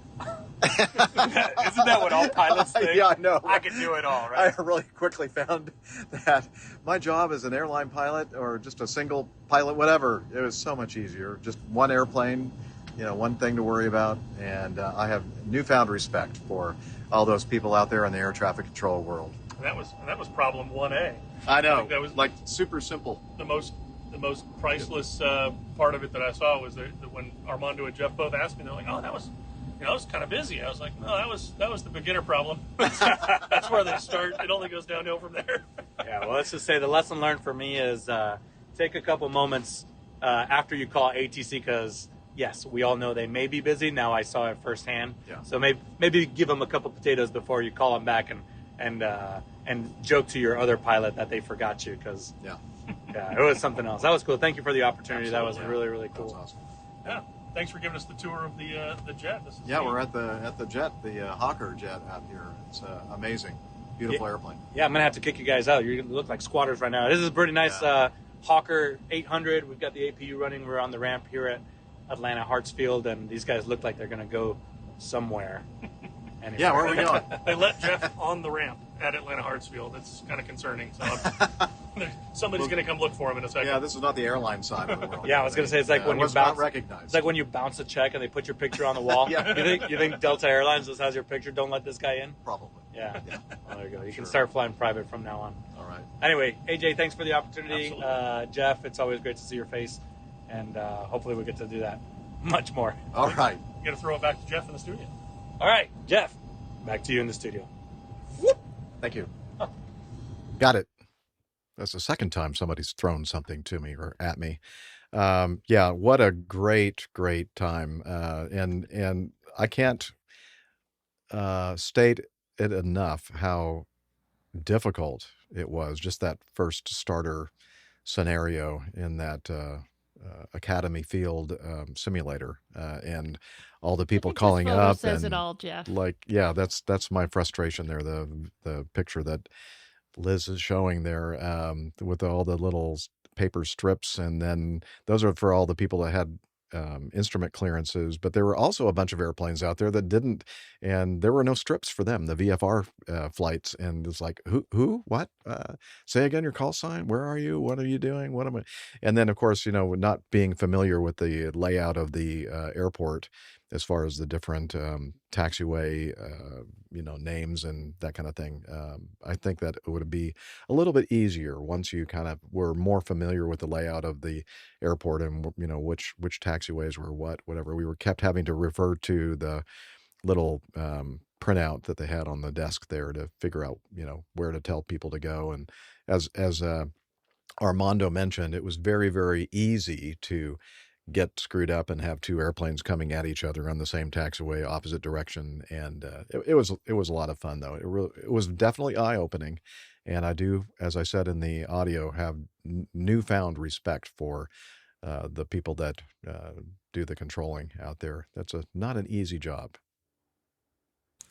Now, Jeff, I have one question. Did they actually let you see the infamous landline? No, I didn't see a landline there. Oh, maybe that's because there isn't one. You did. I'm not saying anything. Let the record show I have not said either way on that. I don't know. Yeah, I don't know how realistic that environment was that they're recreating there. Probably not super realistic, but you felt just like you do when you go into an aircraft simulator. It doesn't take long for you to be there. You're there. Everything is real, and the same thing happened there. And I'm looking at all these airplanes out there and trying to figure out what I'm supposed to say to them and who they are and where they're going. It's just a big mess, but it was a lot of fun. We went over to Manchester Arms, a place on Virginia Avenue, just a few blocks north of the FAA building that we were in, right there at Atlanta Hartsfield International, and had a nice lunch there, and then went over to the Signature Aviation where Armando's jet was parked. Not his jet, but the company, the guys that he's working for. Where that was parked, and he gave us the grand tour of the jet, and that's where we made the recording inside that cabin. So we'll have all those pictures included in our show notes, and you can kind of see what that whole thing looked like, the simulator and also the jet. Perfect. Thank you. Yeah, it was fun. Really enjoyed that. Yeah, it seemed like it was really fun. Yeah. Yep. It would be nice if the FAA did some sort of a mobile version of this at like AirVenture or Oshkosh or something, at one of those, just so that the public could see what it actually takes to, for air traffic controllers to do their job well. Come on, RJ. They're trying to get more recruits, not put people off. Don't bring that thing. I stand corrected. You know what? You're 100% correct. Yeah. I do. I want to say one more thing. AJ, when he was there, kind of helping us and kind of suggesting what we're supposed to say. That. Hello. Yeah. Well, that's you're weird. there. Okay, Yeah. I'm sorry. All of a sudden, my audio just disappeared in my headphones. But the thing that was really quite impressive to me is AJ. I know he hasn't been working there for that heck of a long time, but he sounded like he was a seasoned air traffic controller, and he was just spitting out all the right things to say and knew exactly where to look, and so I was impressed with AJ's skills as an air So traffic you were controller. surprised, actually. I was actually, yeah, as Liz just said, I was quite surprised. No, I wasn't. AJ is a That's very great. sharp. Captain Nick and I got a chance to see AJ's driving skills. Very at the impressive. Porsche experience, and so he's a very talented individual, and he just, I mean, I think that AJ could probably step into the tower cab at the Atlanta International Airport and probably have not too much difficulty in taking over. He's so position good. and He doing could it. have been the captain with Titanic. Yeah, he's that good. AJ, I'm sorry. All right, let's do So some coffee fun. that's the way Captain Nick shows his love for you right there. I know. It's tough love. Yeah, it's hard love. Yeah. Yeah. Okay, what Liz? Coffee fun time. Oh, coffee fun time. Okay, here we go.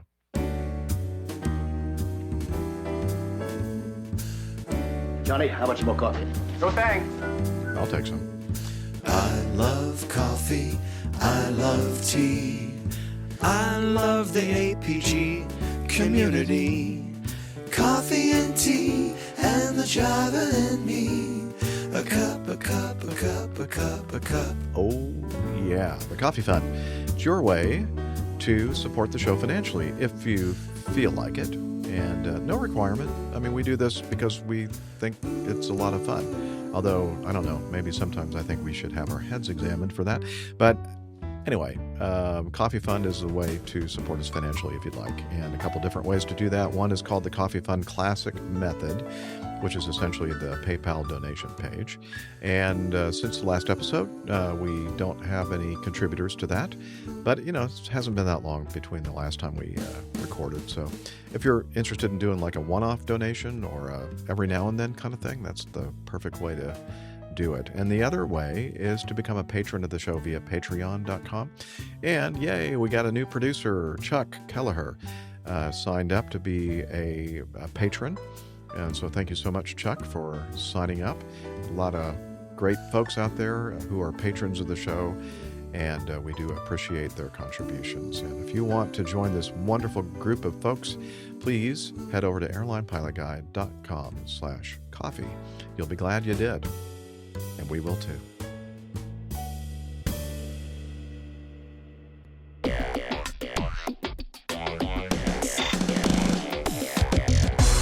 Captain, incoming message. We received this feedback from a Canadian, Bill Salton. He titled his feedback, Angry Puppy Bites. Wondering what he means by that. Hello, Captain Jeff and highly favored APG crew, none of which are here with us today, by the way. You have probably seen the... I'm not going to get any reaction from anybody on that? No. I was shaking my head. Okay. Sorry. You have probably seen this, and apologies if you have. Yes, we have, and we've actually played this video on the show, Bill, but it's worth seeing and watching again. Let's see. So I'm attaching a video from YouTube of a stall test gone sideways, apparently during certification of the MD-95/Boeing 717. Of course, we all know that Captain Jeff flew both the Mad Dog and the Angry Puppy for many years. Puppies can still bite, and they have those nasty little hypodermic teeth. Yeah, they're very sharp. What is most impressive to me is the pilot's composure after their aircraft rolls upside down, begins a thrill ride towards the earth. I believe the pilot said, "Whoops." I absolutely would have unleashed a string of expletives before hopefully recovering the aircraft. There was, quote, a lot of brown on their PFDs as well. It was also great to see the coordination and coaching that went on during the event, even ending with a congratulatory handshake. Thanks very much for a great year of shows. I haven't missed a single one and look forward to every show. Have a great holiday season and look forward to more shows in 2026. Again, this is from Bill in Toronto, YYZ. And so he included a link to this video. And as we've said, we have seen this before, but it's definitely worth watching again. Okay, I should set this up. It's the certification of the MD95 717, and part of the certification is experiencing the stall characteristics of said Demonstrating. jet. Demonstrating, yes. And this kind of took a little nasty turn that they weren't expecting. So here we go. 91, 92. Superimposed an image of the jet in the upper right-hand corner. Okay, stall. Oh, now they're upside down.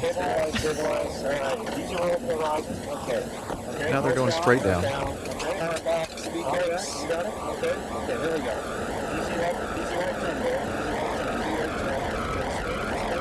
Lots of brown in the PFD.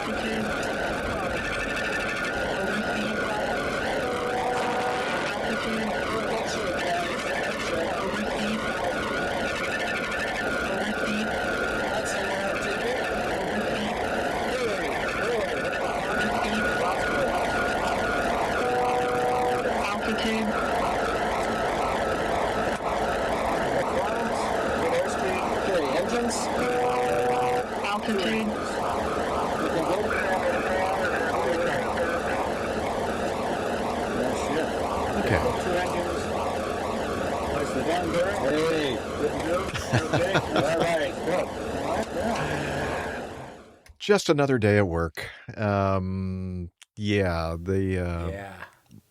was an exciting ride there, and they were very calm, cool, and collected during the whole thing. And as Bill mentioned, the guy sitting in the right seat was very supportive and kind of helping out and being very calm about. He composed his letter to HR.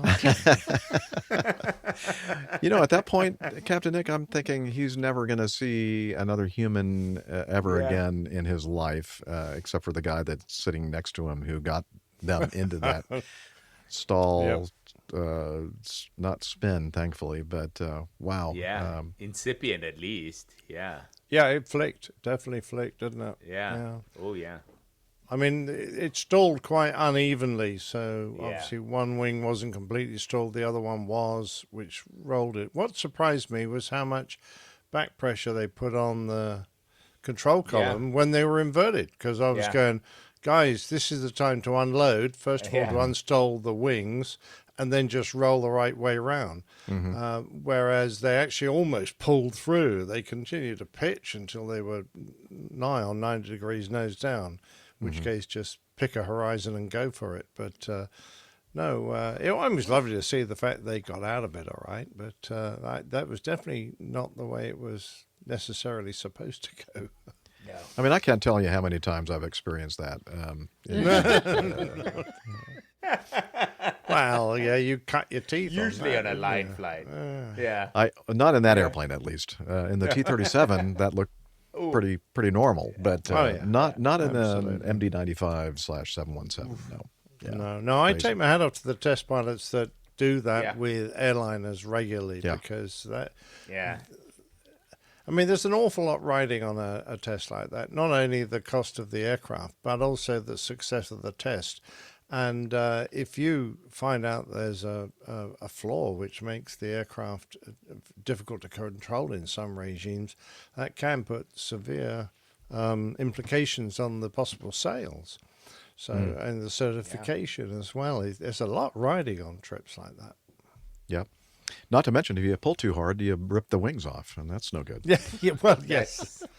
Well, I mean, That's not recoverable. I can't watch a movie like that without thinking back to the two guys in the BAC 111 that was caught in a deep stall, and they tried everything they could to break out this aircraft out of the deep stall because the tailplane had been blanked by the fact that they'd stalled this BAC 111. And, they rode that aircraft into the ground, but everyone on board died, trying various techniques to get the aircraft out of this condition. And it was such a dreadful situation to be in. But they stayed so professional right to the end. Everyone was just amazed at how, how they just continued to do their job right until the last moment, just incredible. Yep.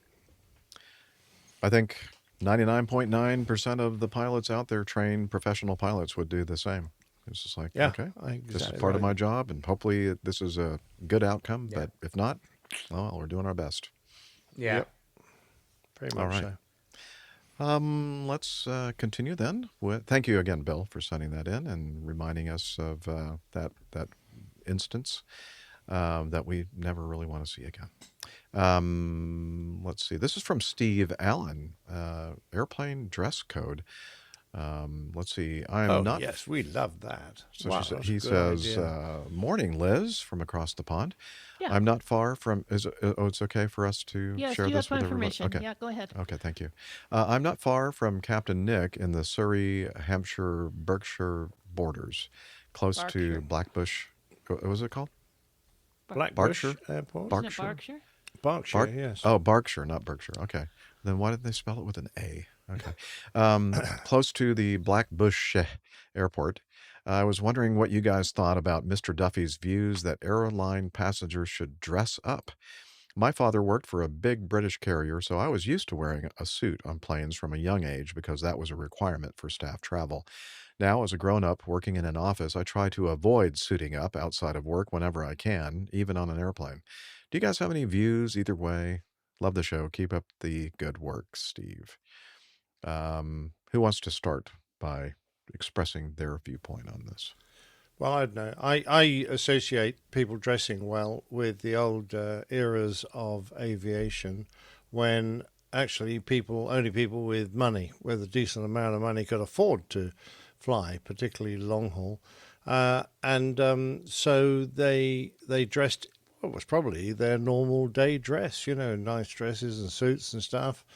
They behaved appropriately on the aircraft instead of coming on board in flip-flops and T-shirts and drinking until they were, blind drunk and then abusing everyone on board. So, I don't think what you wear is important. I think it's just how you behave. Yeah, absolutely. I think you can carry yourself well even if you wear a pair of shorts and a T-shirt. It's just a matter of how do you interact with everyone around you. Are you one that carries yourself well and treats everyone else with respect, or are you one that thinks that the whole world revolves around you? And I think that is not something that you can fix with a dress code. I think that takes a little bit more work, and I don't think. Yes. I don't think a carte blanche requirement is going to fix that. No, I agree.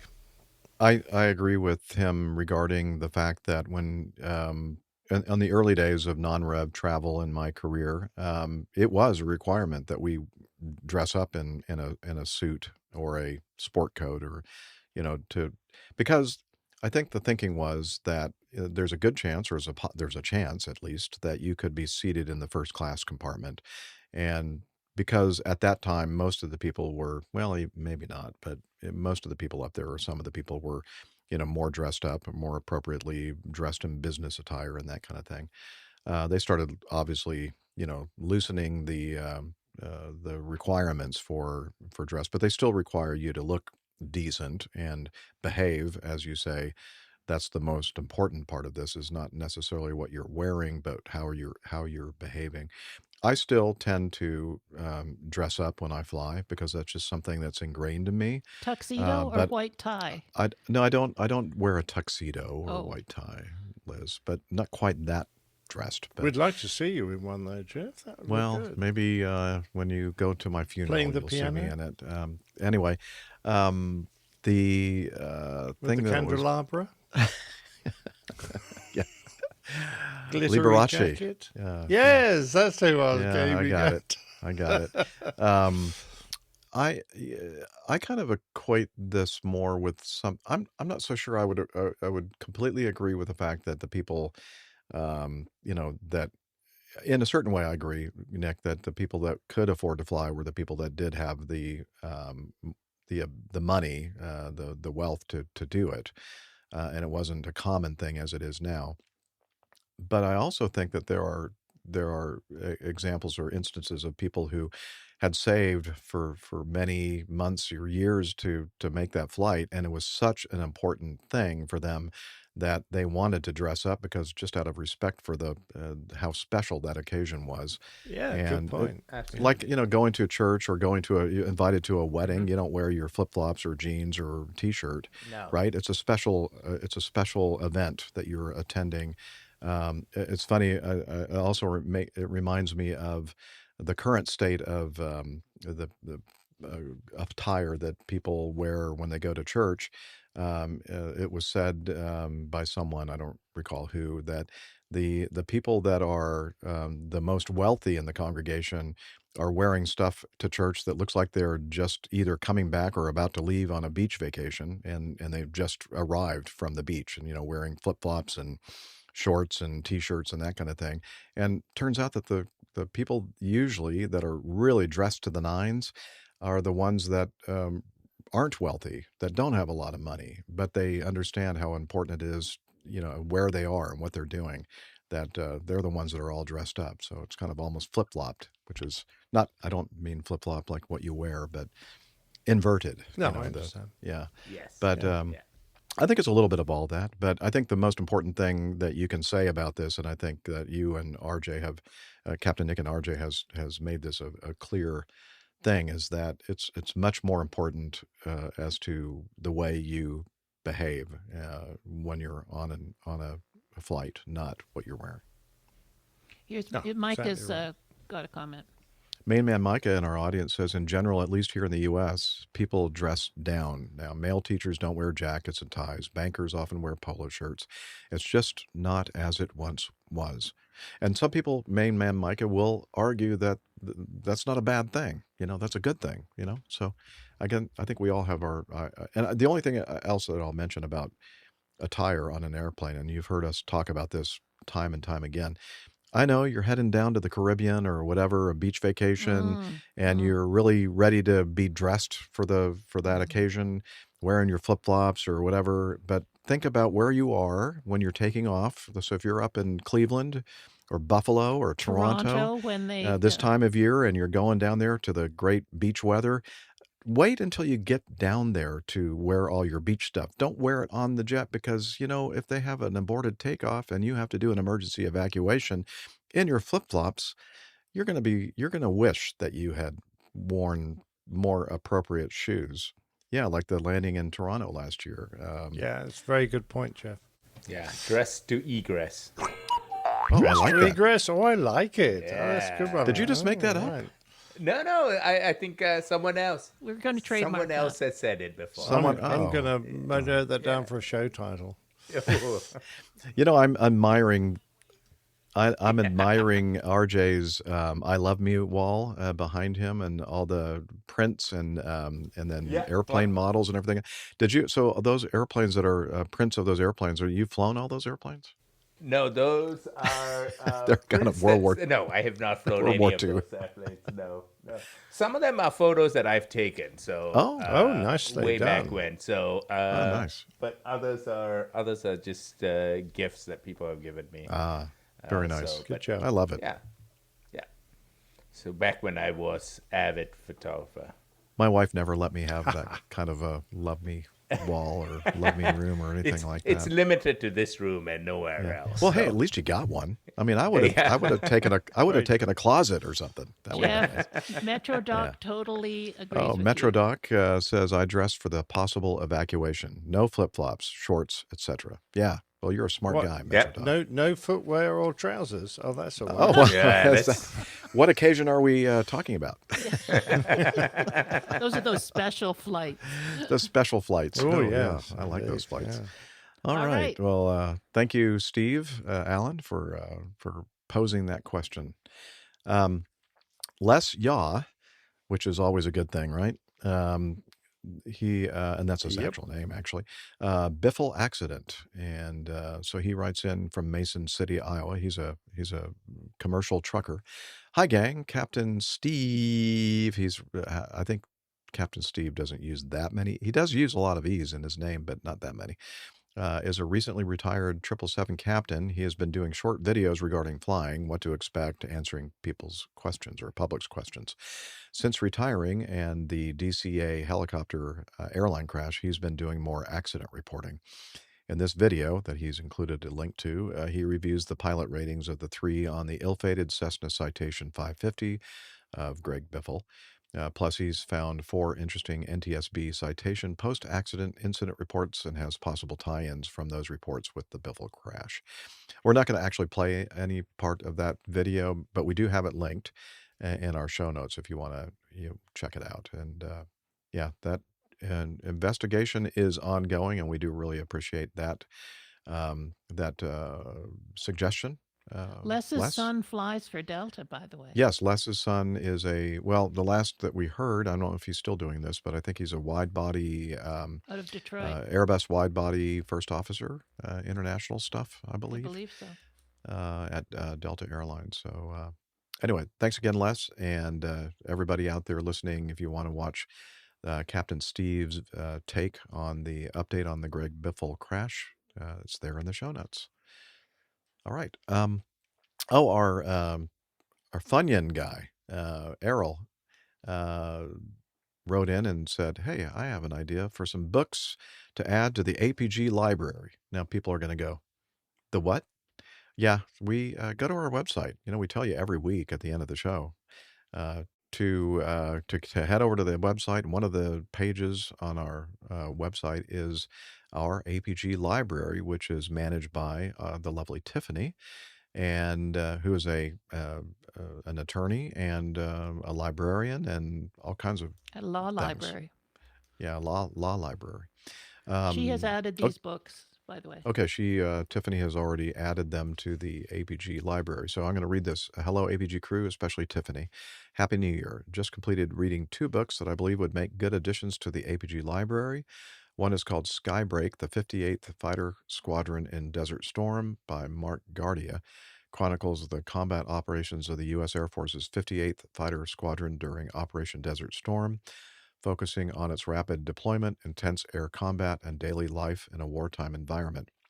The 58th's F-15Cs flew 1,689 combat sorties and destroyed 15 other enemy aircraft. During the course of the war, the 58th accomplished feats that no other coalition member matched, including the most air-to-air kills, the most double kills, and the most sorties and hours flown by any F-15 unit in theater. It covers not just combat and pilots, but also the men and women who kept the planes in the air at an unheard-of readiness rate. A true page-turner. The other one that he's talking about here is Chasing the Demon, A Secret History of the Quest for the Sound Barrier and the Band of American Aces Who Conquered It by Dan Hampton. A sweeping history of aviation that begins before the advent of fixed-wing aircraft builds toward the dramatic race to break the sound barrier. It traces the evolution of flight through early pioneers, wartime advances, post-war experimental programs, highlighting the engineers and pilots who drove progress forward. This is an excellent book about the unquenchable desire to conquer the skies. In my opinion, the book may be mistitled as it covers so much more than the X-1, so much more than a reader looking for deep details on the X-1 and Jaeger may be unsatisfied. Nonetheless, this is a terrific book. Also, his first book, Viper Pilot, a memoir of air combat, already in our library, is an equally good book, although a bit profane in places. Enjoy. Well, a lot of people would say that our show is a bit profane in a lot of places. So thank you, Errol, for that, and I'm hoping that you're keeping well stocked with the Funyuns. He's the guy that brought the big box of individually packed Funyuns to our meetup a couple of years ago now, almost a couple of years ago in Charlotte. Yeah. That's what powers my barbecue, Jeff. Oh, really? Propane gas, yeah. Okay. I think I understand what you're saying. You don't have profane gas in... Profane Oh, gas. profane gas. Okay, I thought you were saying propane gas. Profane gas, yes. A lot of people would say the gas that I emit is quite profane, yes. Jeff, if anyone else in the community has books, please send the suggestions in. Yeah, so if anybody else out there in the community has any suggestions for some books that we could add to the APG library, please let us know, and we'll let Tiffany know. All right. And now it's time for us to continue with this piece of feedback from Grant McCarran. You know what he's going to be talking about, don't you, Captain Nick? Yeah, his gas. Cigarettes. He has a lot of gas. Via gas balloons. Howdy, folks. Hot air. Merry Christmas, happy birthday. You know, Captain Nick and Grant, they have a love love-hate relationship. Really love-hate relationship. Oh, we're just being Australians. Yeah.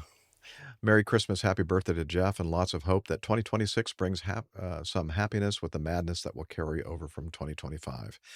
In response to Jeff's request for info about the Lithuanian cigarette smuggling via balloons, here's some info based on research and my experiences with weather assessments via helium balloons and recoverable MET packages. It's a little long, so over to you whether you want to reference it on the show, but suffice it to say, there's a bit more to it than the recipients shooting them down with a gun. Oh, that's right. We had made a suggestion that they just throw them up there and then somebody get a gun out and shoot the darn things down. He continues, it seems that the balloons carrying cigarettes are somewhat more complex than those used in North and South Korea to send propaganda, K-pop excrement over the border. Oh, what? K-pop / excrement, not K-pop excrement. Sorry. I read it improperly. Across the border. The Korean ones are rather small and let go with no plans for where they land so long as somebody hopefully finds their payload.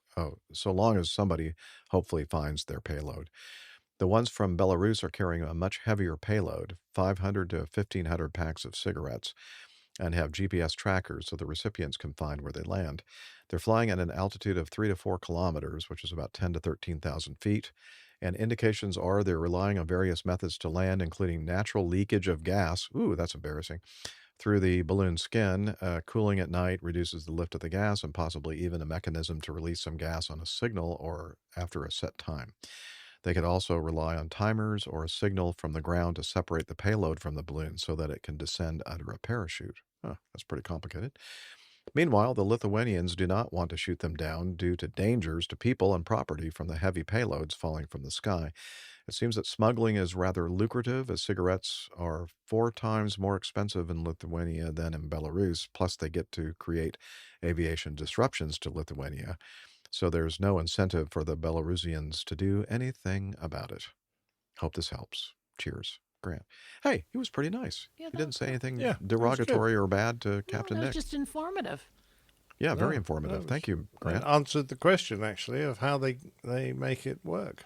Yeah. Thank you very much, sir. Appreciate that. Guys, we got 10 minutes left, just so you know if you want to choose anything particular. Yeah, anything that you, I think Captain you have Nick to and do Mike RJ Deaver's are dad looking joke. at. I think you must do the next one. Okay. I was just thinking about the fact that Grant was talking about going to Singapore for the Singapore Air Show, but that's in March, right? Not in February. I was thinking if he was going to be there at the same in March, if I'm not mistaken. Yeah. I was thinking, heck, if he's going to be there at the same But time I you mean, are. if he is going to be there early, Yeah. by all means. Yeah, cool. Yeah. All right. Let's see. The next one is from Mike Deaver. It's a dad joke. He says, I think Captain Nick can probably attest to this. Maybe he should read Here's it. the joke. He should read it. Okay. Captain Nick, why don't you read it? His joke is this. Why are there many missed approaches in Rome? Toga, toga, Toga. Just because toga is very fashionable there. You know, I am so disappointed that I wasn't ready for this. Hang on, but I'm going to be here. Just let me do a quick jingle search, and then I can play it. Jingle search. That's what the kids are We're calling going it to now. Animal House, are we? Yeah. Okay. I don't know if you heard that or not, but you're going to hear it now. Toga, toga, toga, toga, toga, toga, toga, toga, Oh, that takes me back. Oh, so good. From that very Very famous movie, Animal House. Yeah. Indeed. Documentary, I hear. Documentary. Yeah. yes. Oh, yes. Yeah, indeed. yeah. About Jeff? fraternities. Yes, everything's true. I would college suggest campuses. you do 15 and 16 and then call it quits. Okay. We're getting direction from our producer. We're going to skip to 15. Yeah. Head south, young man. Adrian, YYZ. Cool new aviation podcast, he says. Let's see. Oh, Liz, should I read your note, Liz? Well, you can if you want. I'm curious, Okay, whatever. so Liz says, I used to follow the host of this new podcast on social media, but I think he's stopped posting there. Neat guy, seems very much in love with all aspects of aviation. And as a side note for Steph, he's a serious runner. Okay. Well, he ought to enjoy it more, is all I can say. What's the point of doing running if you can't enjoy it? I know, you can't, don't be so Don't be serious. so serious. Yeah. Wow. All right. Let's see. This is from Adrian. Hey, APG crew. Hope you're well. As always, appreciate your amazing show and look forward to each episode. Just wanted to give you a plug / shout out to this cool new podcast by a friend of mine. He's an Acme North Red A220 captain and also files vintage warbirds for Acme a North local Red. museum. Acme North Red A220. Yeah, with a big leaf on the tail. Oh, it's got a big red leaf on the top. I gotcha. Well, Okay. He's just launched a podcast of his own, and it's worth a listen. I think a lot of APGers would really enjoy it. He has some neat guests and covers lots of cool aviation-related topics. And so he gives us a link to his podcast. Everyone's very neat. Is it just because it's Canada? Yes, You know, they we're dress very neat, nicely. yeah. Yeah. Except you know, me. They're just collar neat and people. tie. That's Yeah. what when I think of Liz, I think neat. Yeah. Jeff, one of his episodes is on Lost Aviator Coffee. I know. I saw that, Liz. Yeah, she's mentioning that one of his podcasts highlights the wonderful coffee company, coffee roastery, the Lost Aviator. It's one of my favorite Also coffee Red, mugs. also Acme North Red pilots on that. Oh, okay. Yes, she's right. Both of the two owners of the Lost Aviator Coffee Roasting Company, probably messed that up. Sorry. Are current Acme North Red Tail. Is that why they're lost all the time? Pilots. Captains. Yeah. Captains, yeah, probably. Yeah. So anyway, Adrian says, I know he'd really appreciate the shout out. Hope you're all well and keep up the great work. So we always appreciate suggestions and from people. So we'll have a link to the guy's podcast in our show notes, so you can check it out. I think it's called. Thank you, isn't it Adrian. called what's it called? Let me see. It's called Mike in the Front. Right, Mike in the Front. M-I-K-E, not microphone, but M-I-K-E, Mike in the Front. That's his name. It says, welcome to the Mike in the Front podcast. Join your host, Mike, a Canadian professional airline pilot, as he discusses his adventures in aviation and talks to friends, mentors, colleagues, and other professionals in the industry. So you guys will never be on that. No. This is something that true you'll never professionals. see any of us on because we're not professional. Yeah. Well, we're not true professionals. Anyway, Yeah. thanks, Adrian. Yeah, appreciate it, Adrian. And 16, anybody and else then out there we'll has wrap it. suggestions for us? Let us 16. know. Okay, number 16. We're going to end the show with this piece of feedback from Freddie Roll. Let's see. Hi, guys. Listening to the above episode, which is APG 690, which is the last episode. For your information, a couple of interesting facts you may or may not be aware on Captain Nick's visit to London Sarf of the River. So Yeah, that's south of south of the river. South of the river. As South opposed of to the river? north of the river. Oh, I'm sorry. Okay. I was confused. It's telling you how to pronounce it. South of the river. Okay. The Three Stags, famous South London lad Charlie Chaplin. You older Yanks might have heard of him. Yeah. His dad could usually be found drunk in this establishment. Okay. I looked for him, but I didn't find him for some reason. I don't know why. Charlie's dad, he's probably long gone. Yeah, he's. I don't think he's been on Earth Probably for a while. getting on a bit now. Yeah, quite a bit. Imperial War Museum across the road from the above watering hole was the building and the second site of Bedlam.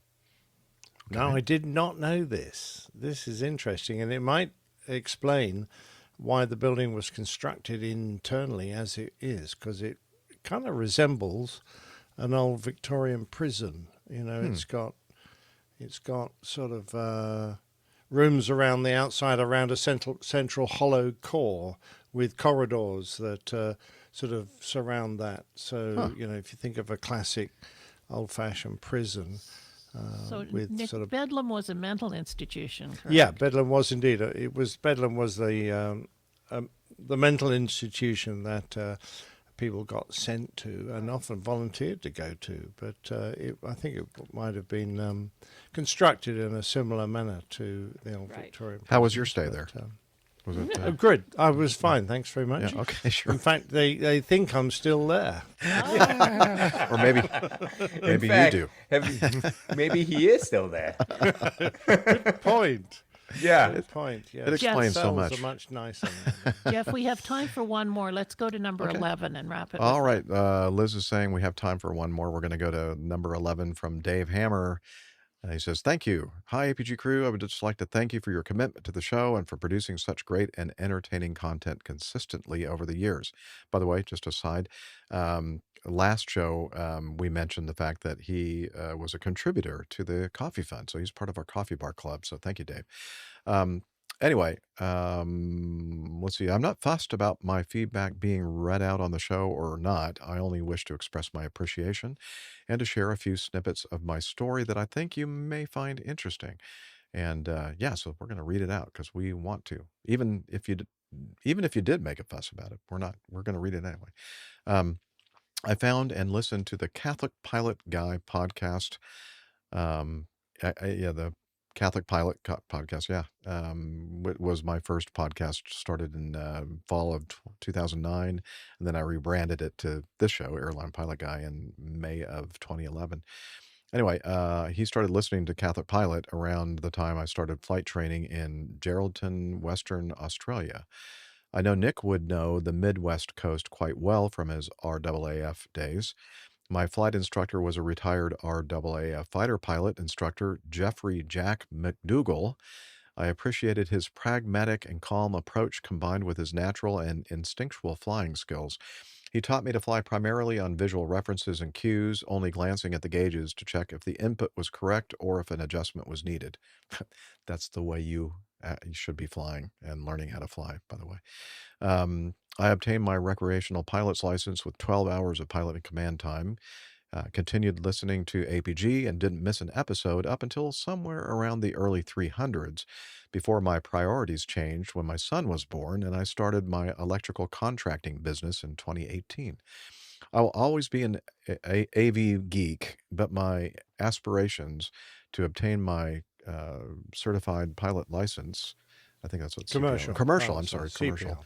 Yeah, commercial license, as well as regular listening to the show, went on the back burner for several years as I grew the business and our daughter was born.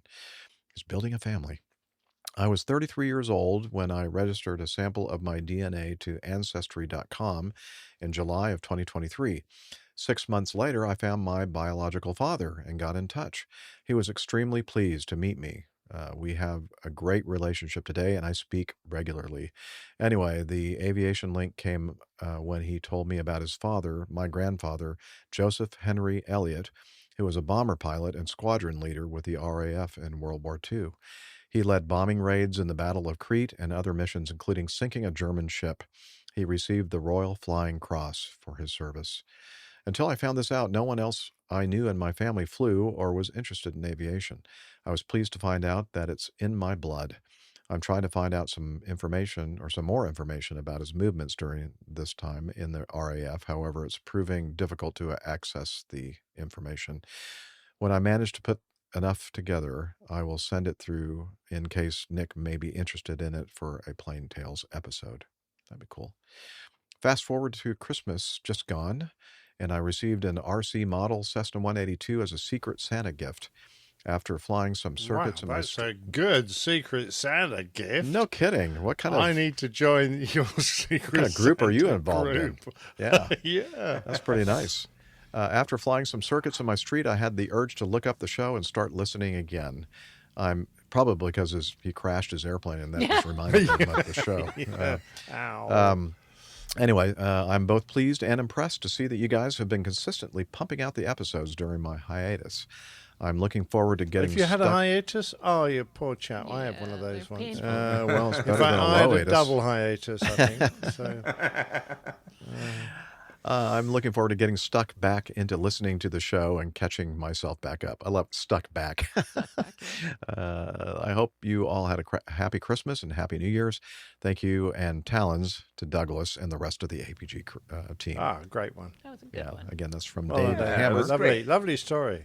Yeah, I love that. Managing director of Multicom Electrical. So it's his business that he started. Cool. And he's got a family and getting interested in listening to the Well, show. that was your again. mistake, Dave. You should have concentrated on your flying career instead of building your family. That derailed him. Okay. Don't take advice from Captain Nick. Anyway, thank Bad you very thing much. to do. Yeah. Nick, N-I-C-K at APG. Exactly. I'm offended at. Oh, yeah. That's true. I think that still works. All right. So our website, we're wrapping it up here. Our website is airlinepilotguy.com, where we have information about the crew and the community and so much more. So please do check it out. And we're also on social media, or what I like to call the social meds. Oh, absolutely. Yes. We're on Facebook if you're still a Facebook fan. And you just need to Google or just search for Airline Pilot Guy, all one word. If you're a tweeter on X or an Xer on X, what is it called when you tweet on X? I don't know. We're post. at APG Crew. Go on then. What is it called? I think they just say post, right? I don't know. Post? Oh, if you're a poster on X. If you like the Instas on Instagram.com, then a very similar handle. We're APG Crew. And I've now found a way to tag our images so that every time I do an image, artwork, you should be able to find it on Instagram. And if you like watching sausages be created, or things molder in fast, motion, and things just weird, then you can watch the show be made. All with the warts and everything, all included. Thanks for that great promotion. That's nice. For that, you go to youtube.com/Airline Pilot Guy, all one word. That's it. That was special, Nick. Very special. Yeah, that was very nice. I'm sure the marketing companies are going to be ringing you up. Oh, they hiring this you. is Mr. Voiceover. Now people just want to go and have a look for the fascination now. Yeah, like a rubberneckers of a Like in a car big crash. The YouTube watching a car smash. Yeah. Hey, who's in your, we are a bit who's in your of a car bathroom crash, there, aren't we? Jeff? Well, I'm hearing the water. Of course, that means it's a Hillel. Let me see Is if it he's- raining, Jeff? Yeah.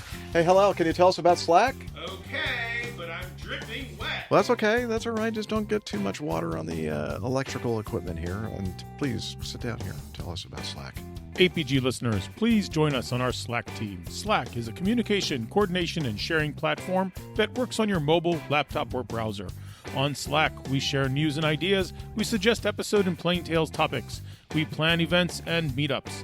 To get into the Slack team, please email me at Slack at airlinepilotguy.com. That's SLACK, Sierra Lima Alpha Charlie Kilo at airlinepilotguy.com. Or send me a tweet with your preferred email address to @Hillel, and I'll send you an invitation. That's Hillel, spelled Hotel India 11 Echo 1, and see you in Slack. Thanks a lot, Hillel. Oh, that's not good. When he does that, I mean, he sits naked on your chairs. So, and then he does fire in the hole. I mean, I don't think I ever want to come and be in your RV ever again. I have a very, very strong disinfectant that I always carry with me. So, yeah. We'd also like to thank our producer, Liz Piper. She does so much work. Thank you, Liz, for making this on the straight and narrow. We really, really appreciate that and love you. And also, we love our live chatters, our live audience with us here each and every week. And so thank you for that. And also, we'd like to thank RJ because you're almost like a special guest that you're here. So thank you for showing up and being part of our show. As always. Yeah, safe travels to Singapore. And with that, we're going to say thank you for watching and wishing you clear skies, unlimited visibility, and tailwinds. Take care, and God bless. Ta-ta for now. Bye, everyone. See you next time. Yeah, he's up in the sky. It's the airline pilot guy. Good day.